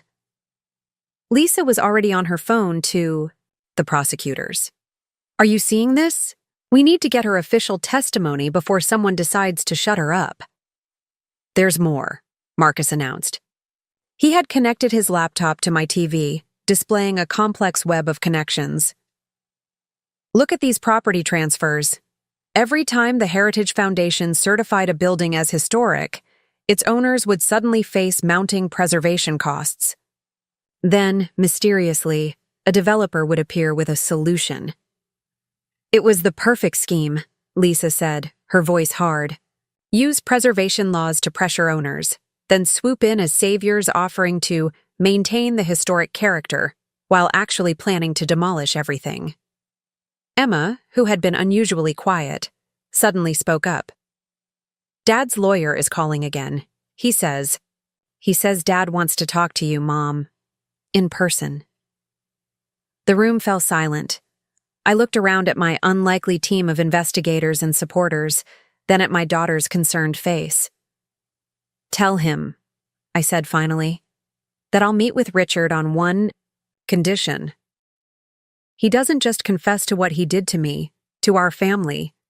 He exposes everyone involved in this scheme, going back decades, every corrupt official, every fraudulent certification, every family that's been pressured or cheated out of their home. Catherine, Lisa cautioned, are you sure? Some of these people are very powerful. I thought about my house, about all the other historic homes along the coast, about the communities that had been destroyed and the families that had been uprooted. Yes, I said firmly. It's time to tear down this whole corrupt system. And Richard's going to help us do it, whether he wants to or not. The Cumberland County Jail was a stark contrast to the elegant historic homes Richard had spent years plotting to destroy. I sat in the sterile visiting room, Lisa beside me waiting. We'd insisted on recording the conversation, a condition Richard's lawyers had initially resisted, but ultimately accepted. When they brought him in, I almost didn't recognize him. Gone was the polished financial advisor with his tailored suits and confident smile. This Richard was haggard, his silver hair unkempt, his prison jumpsuit hanging loose on his frame. Only his eyes were the same, calculating, always calculating. Catherine, he said softly, sitting down across from me. Thank you for coming. I'm not here for you, Richard, I replied, keeping my voice steady. I'm here for the truth. All of it. He nodded, glancing at Lisa and the recording device between us. I know. That's why I asked to see you. There are things you need to understand. Like how you used our daughter's wedding to announce selling my home? Or how you betrayed your client's trust? Or maybe how you've been part of a decades-long conspiracy to destroy historic communities? Richard flinched at each accusation, but didn't deny them. It wasn't supposed to be like this, he said finally. When I joined the Heritage Foundation Board, it was just supposed to be networking, making connections. But then I saw how it really worked, how much money could be made if you knew the system. And that justified everything? I demanded. The lies, the manipulation, using your position to target vulnerable clients? You don't understand. He leaned forward, his voice urgent. The foundation. It's not just about real estate. Some of New England's most powerful families are involved. Old money, old secrets. They needed someone like me, someone with connections to smaller property owners, someone who could help them expand their influence. Lisa spoke up for the first time. And Jennifer Blake? How does she fit into all this? A bitter smile crossed Richard's face. Jennifer was Harold's protege long before I met her. She'd been working this scheme in other states, helping developers use preservation laws as weapons. When Harold introduced us, it wasn't about romance, it was about business. She needed my client list. I needed her connections. And our house? I asked, my voice hard. Was that business too? That was... He hesitated. That was meant to be a statement. The foundation wanted to prove they could acquire any property, no matter how well protected. Your activism in the preservation community made our house the perfect target. I felt the anger rise in my throat. Our house? You lost the right to call it that the moment you tried to sell it behind my back. Catherine, please. He reached across the table, but I pulled back. I can help make this right. I have documents, records going back years, names of everyone involved, details of every fraudulent deal. Why now? Lisa asked sharply. Why are you suddenly willing to talk? Richard's facade cracked slightly. Because they're going to turn on me. Harold, Jennifer, the foundation, they're all looking for deals. And I'm the easiest target, the corrupt financial advisor who betrayed his clients. They'll pin everything on me if they can. So this isn't about doing the right thing, I said coldly. It's about saving yourself. Does it matter? He countered. The information is real.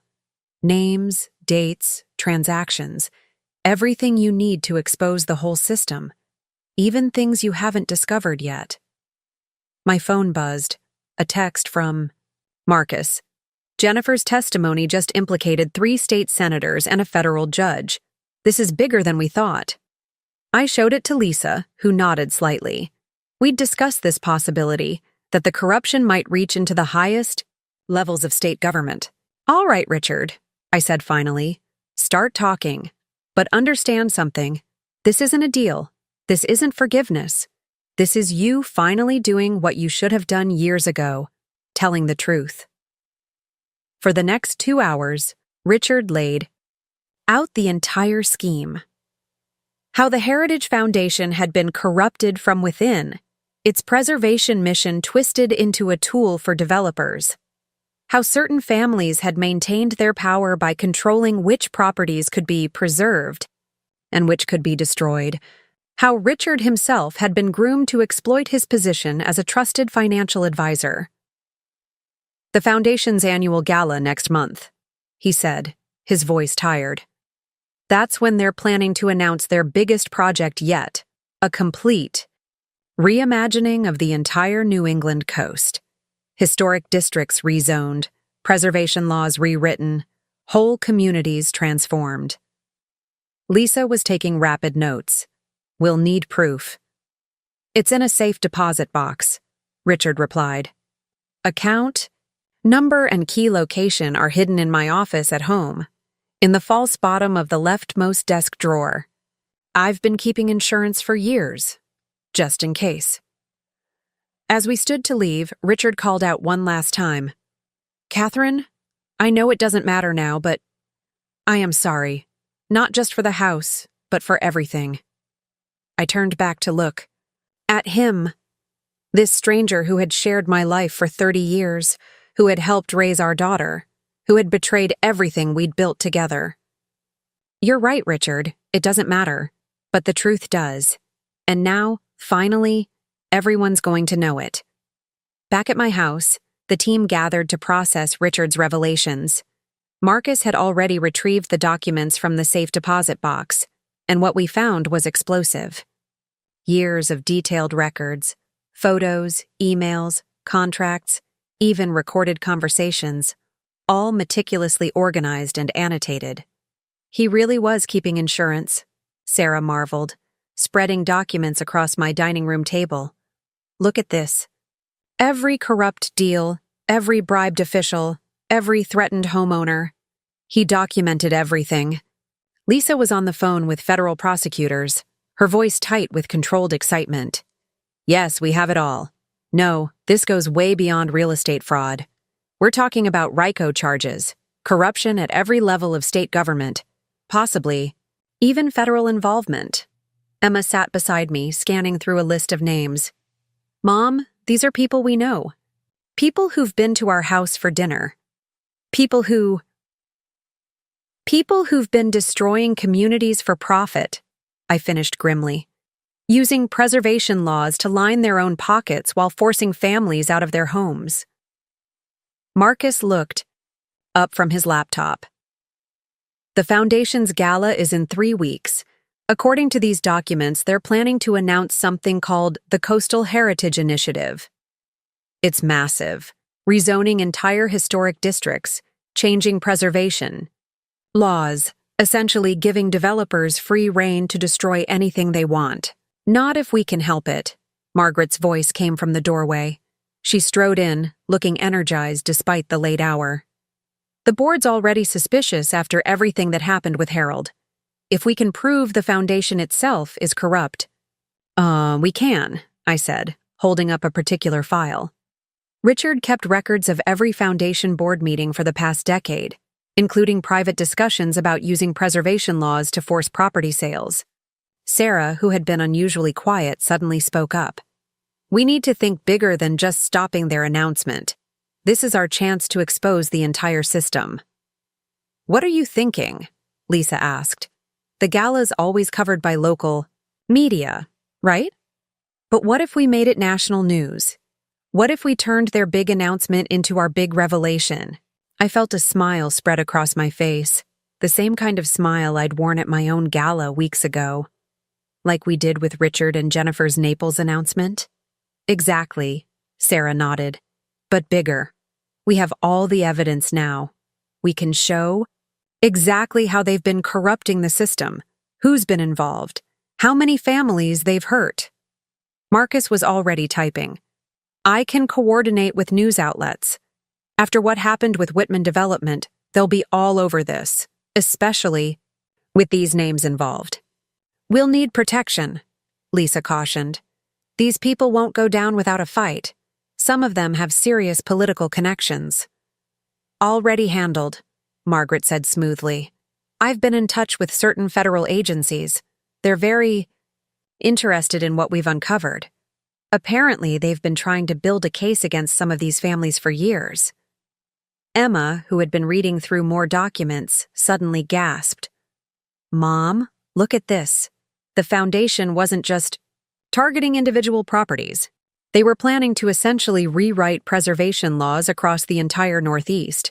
They were going to use our house as the test case, prove they could force a sale even with historic protection in place. The implications were staggering. This wasn't just about real estate or even corruption. This was about systematically dismantling the protections that kept historic communities intact, that preserved our shared heritage. 3 weeks, I said finally. 3 weeks to organize everything, coordinate with law enforcement, prepare the media, and make sure we have ironclad evidence against everyone involved, Lisa added. We can't leave any loopholes they could use to escape. Sarah was already on her phone, her social media expertise turning to a new purpose. We need to start laying the groundwork now. Get people talking about historic preservation, about community rights, about the importance of protecting our heritage. I can help with that, Emma offered.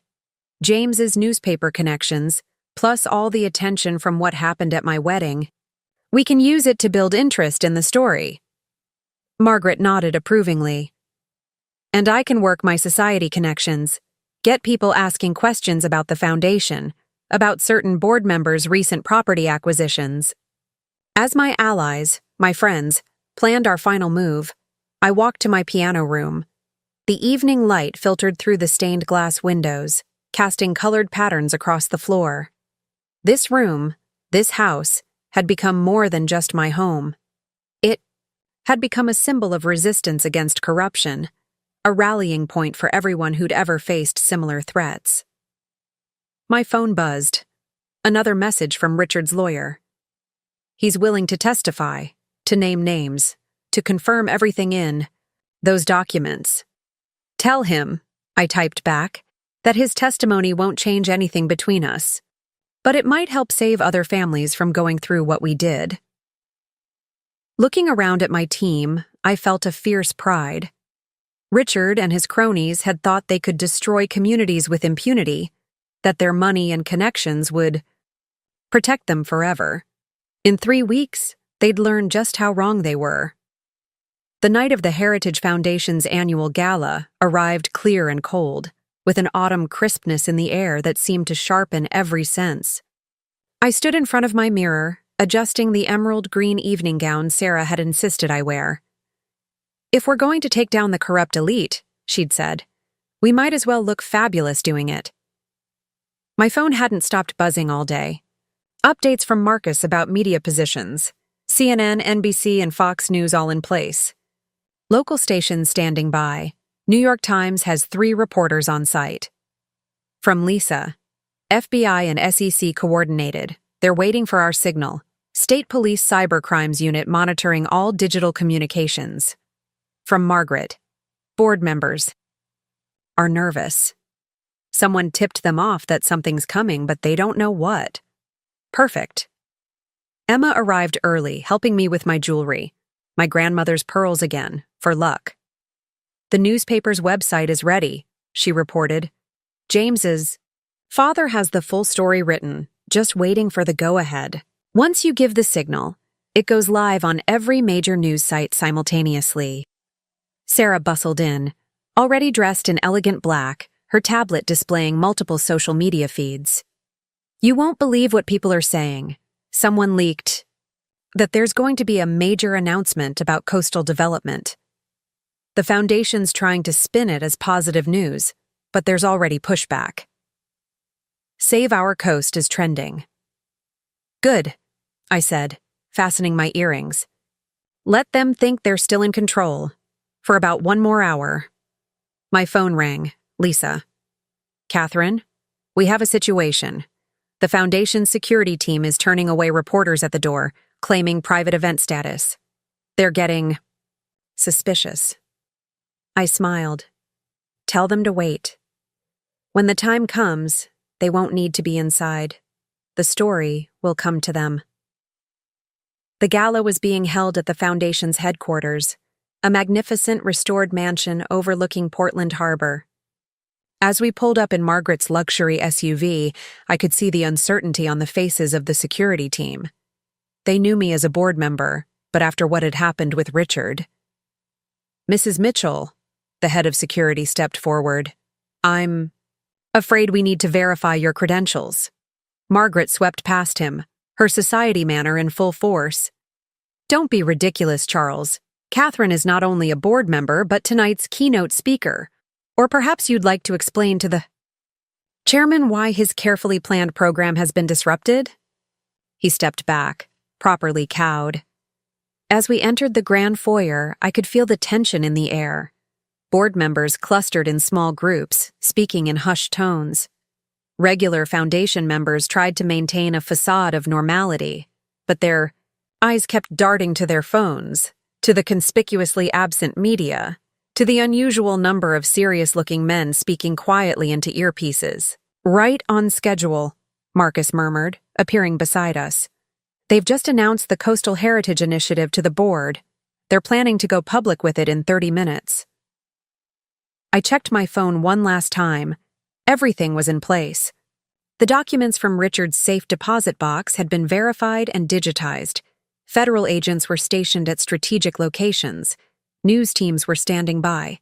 And most importantly, every person who had ever been threatened or pressured by the Foundation's corrupt practices was about to have their story heard. "Mrs. Mitchell!" The Foundation's chairman, Douglas Blackwood, approached with forced joviality. "We've been so looking forward to your speech, especially given recent events." "Oh, I wouldn't miss it for the world," I replied smoothly. "In fact, I've prepared something special, a comprehensive look at the Foundation's preservation efforts." Something flickered in his eyes. Uncertainty?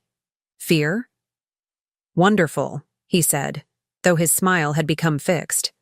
"We're actually planning a rather significant announcement ourselves tonight." "I know," I said, holding his gaze.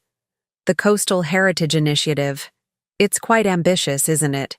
Rewriting preservation laws, rezoning historic districts, streamlining the protection process." He took a half step back. "How did you—" "Oh, I've learned quite a lot recently," I continued, my voice carrying just far enough to draw attention from nearby groups. "About preservation, about development, about how certain people use their positions to profit from destroying historic communities. The room had gone quiet, all pretense of casual conversation abandoned. I could see board members reaching for their phones, probably trying to contact lawyers or PR teams. But it was too late. Sarah gave me a subtle nod. Our preparations were complete. Margaret positioned herself near the main exits, where security. Teams would find it difficult to interfere. Lisa's phone lit up with a message from the federal agents. "Ready when you are." I turned back to Douglas, whose face had gone pale.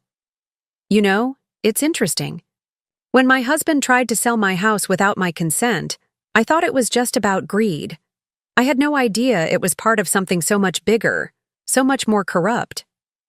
"Catherine," he said, his voice low and warning, "think very carefully about what you're about to do." I smiled. Not a nice smile, but the same one I'd worn the night I exposed Richard's schemes. "Oh, I have thought about it. For weeks. And now it's time for everyone else to think about it too." With perfect timing, the grand ballroom's screens flickered to life, Marcus's handiwork.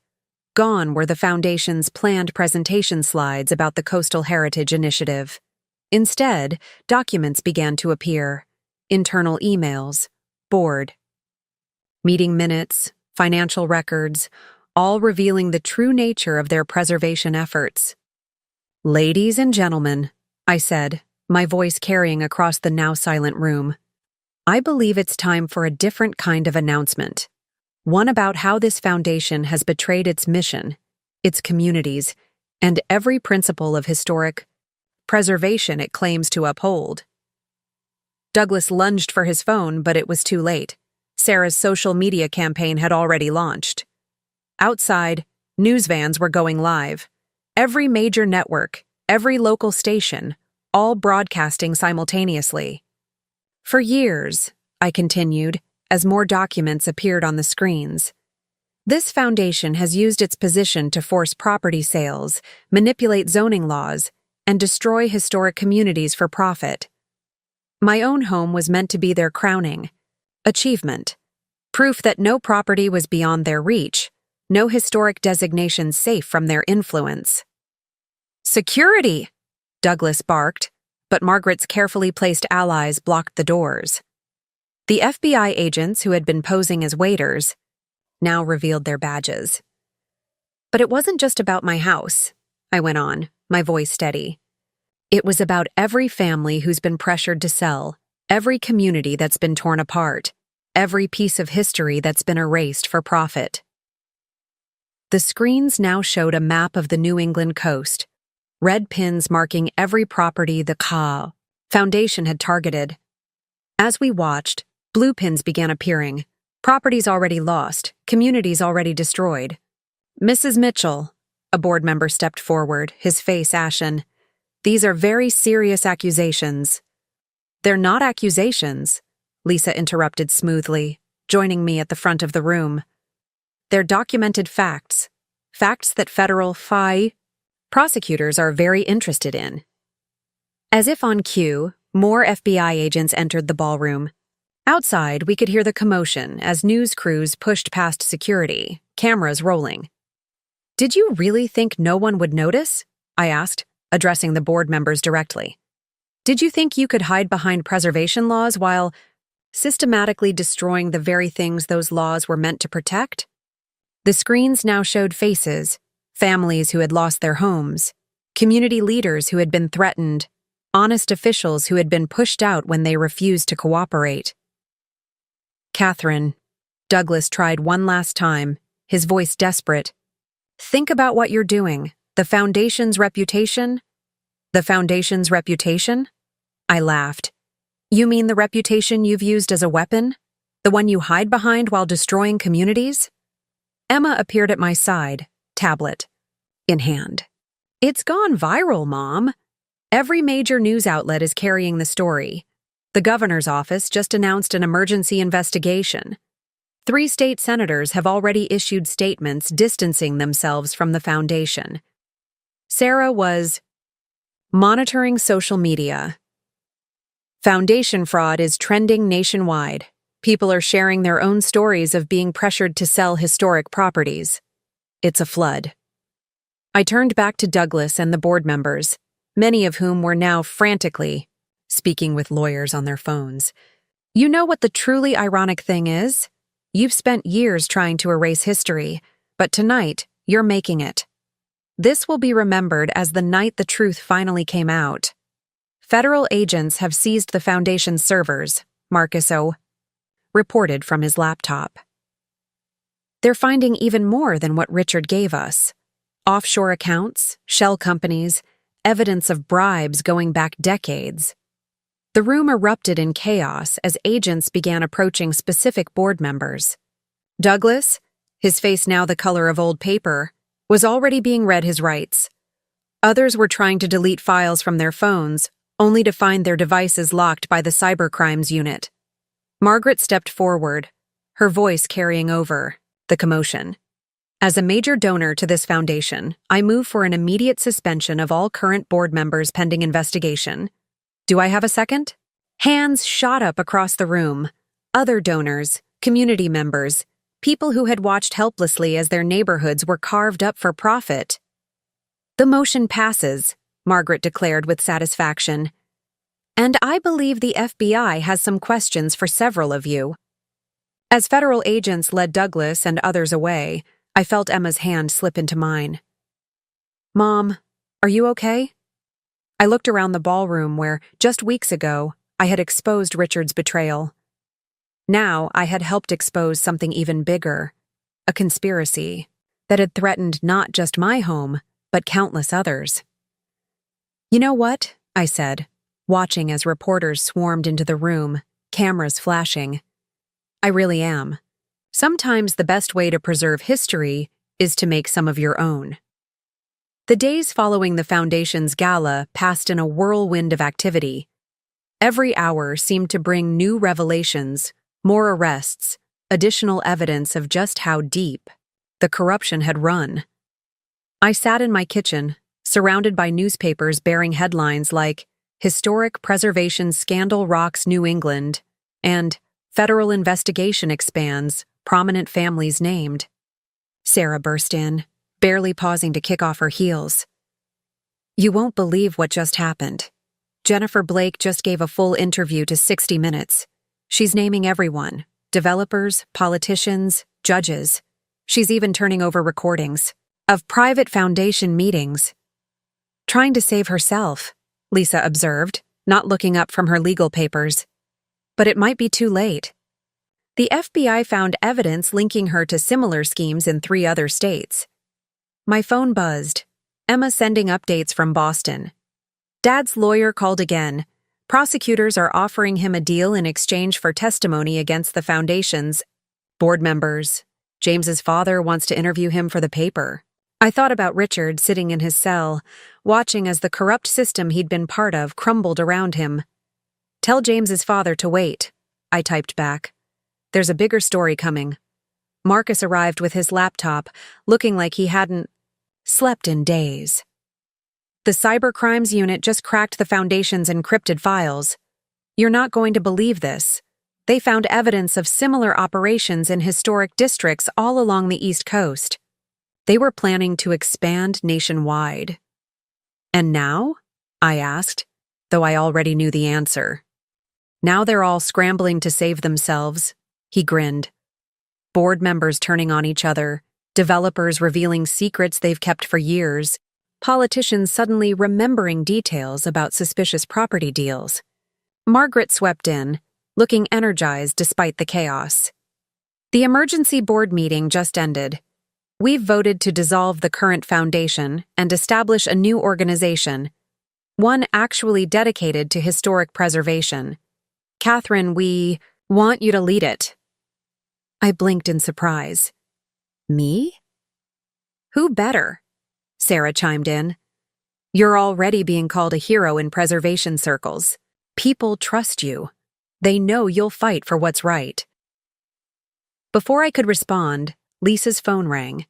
After a brief conversation, she looked up with a satisfied smile. That was the U.S. Attorney's Office. They're expanding the RICO investigation.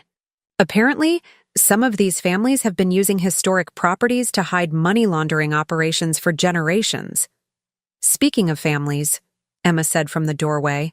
I hadn't even heard her come in. The Hendersons got their bed and breakfast back. The court voided the sale this morning. They're not the only ones. Properties all over New England are being returned to their rightful owners. I stood up and walked to my piano room, letting my fingers trail over the keys. This room, this house, had become more than just my home. It had become a symbol of resistance, a reminder that sometimes one person standing up could inspire others to do the same. Mom? Emma followed me. Are you thinking about Dad? I nodded. I got a letter from him this morning. He tried to explain, to justify everything he did. Said he got caught up in the power, the prestige of being part of something bigger than himself. And nothing. The man I married, the man who helped raise you, who built a life with me in this house. That man died the moment he decided to betray everything we believed in. Sarah appeared with coffee. She always seemed to know when it was needed. Have you seen today's Preservation Society newsletter? They're calling it the Mitchell Effect. Historic homeowners across the country standing up to corrupt developers, demanding investigations into suspicious property deals. My phone buzzed again, Marcus sending more updates. Douglas Blackwood just pleaded guilty. He's naming names, including 3 federal judges and a senator. This is going nuclear. Good, Margaret said firmly. Let them all fall. They've spent years profiting from destroying our heritage. It's time they face the consequences. Lisa joined us, legal papers still in hand. The class action lawsuit is growing. Over 200 families have joined so far, all with similar stories about being pressured to sell historic properties. The damages could run into billions.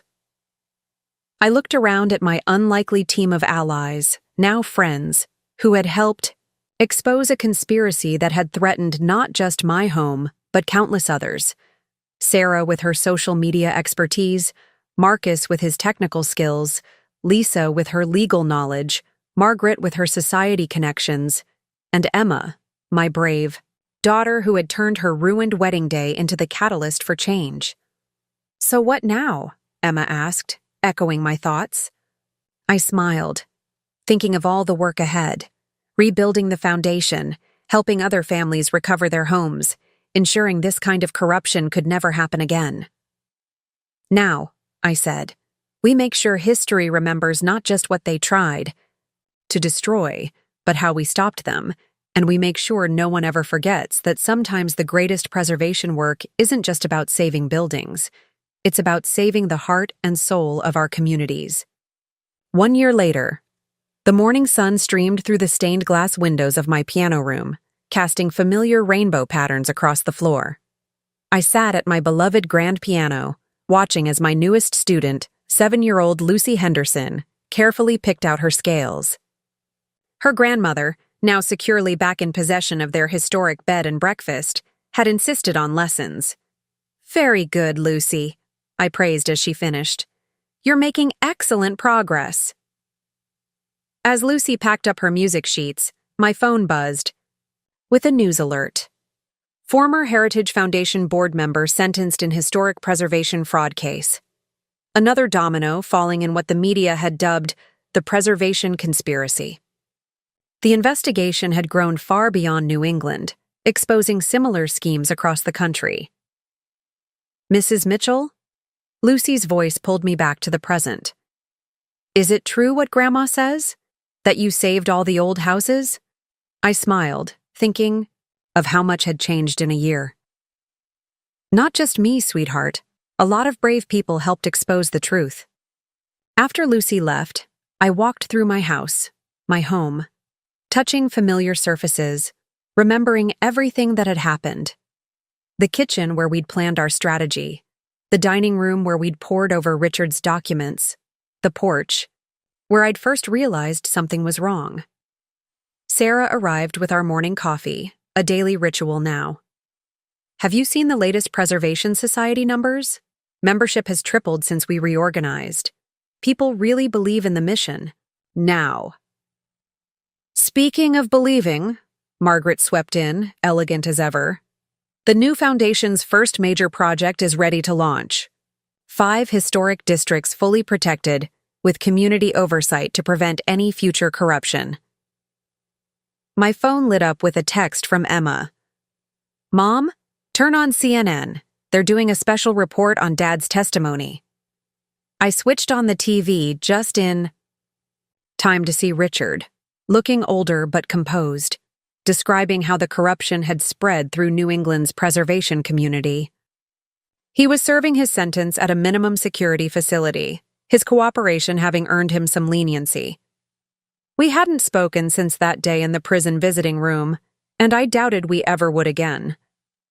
Hard to believe it's been a year, Lisa said, joining us with her ever-present legal files. The class action suit is finally settled. Over 300 families compensated, dozens of properties returned to their rightful owners. And Jennifer Blake? I asked, though I already knew the answer. Serving 10 years, Marcus replied, looking up from his laptop. Her testimony helped bring down some big players, but the judges weren't feeling very lenient. Turns out she'd been running similar schemes since college. I walked to my front porch, my friends following. The autumn air was crisp, carrying the scent of my late-blooming roses. Across the street, another historic home was undergoing proper restoration, funded by the new foundation's preservation grants. You know what today is, don't you? Sarah asked softly. I nodded. 1 year ago today, Richard had stood up at Emma's wedding and announced he'd sold our house, setting in motion events none of us could have predicted. Speaking of Emma, I said, everyone still coming tomorrow for the vow renewal? They all nodded. Emma and James had decided to celebrate their first anniversary by having the wedding reception they'd originally planned, right here in our backyard. A chance to replace painful memories with joyful ones. My phone buzzed one last time, a message from an unexpected source. Harold Whitman's ex-wife, the personal trainer he'd used as cover for his affair with Jennifer. Thought you'd want to know? Harold's corruption trial starts next week. Need another front row seat? I smiled, remembering how she'd joined our cause once the truth about her ex-husband's deception came out. Another ally in our growing network of preservation advocates. You know, Margaret mused, sipping her coffee, when I first joined your crusade, I thought it was just about exposing Harold and saving some old houses. I never imagined we'd end up revolutionizing historic preservation across the country. The Mitchell effect, Sarah quoted, referencing the term that had become common in preservation circles. One woman's stand against corruption becoming a national movement. Not just one woman, I corrected her. Look at us, a society maven, a social media expert, a lawyer, a tech genius, and a piano teacher. Who would have thought we'd end up changing history? Speaking of history, Lisa interjected, the governor's office called. They want you to chair the new State Historic Preservation Commission. A chance to make sure nothing like this ever happens again. I looked out at my neighborhood, at the historic homes that had been saved, at the communities that remained intact.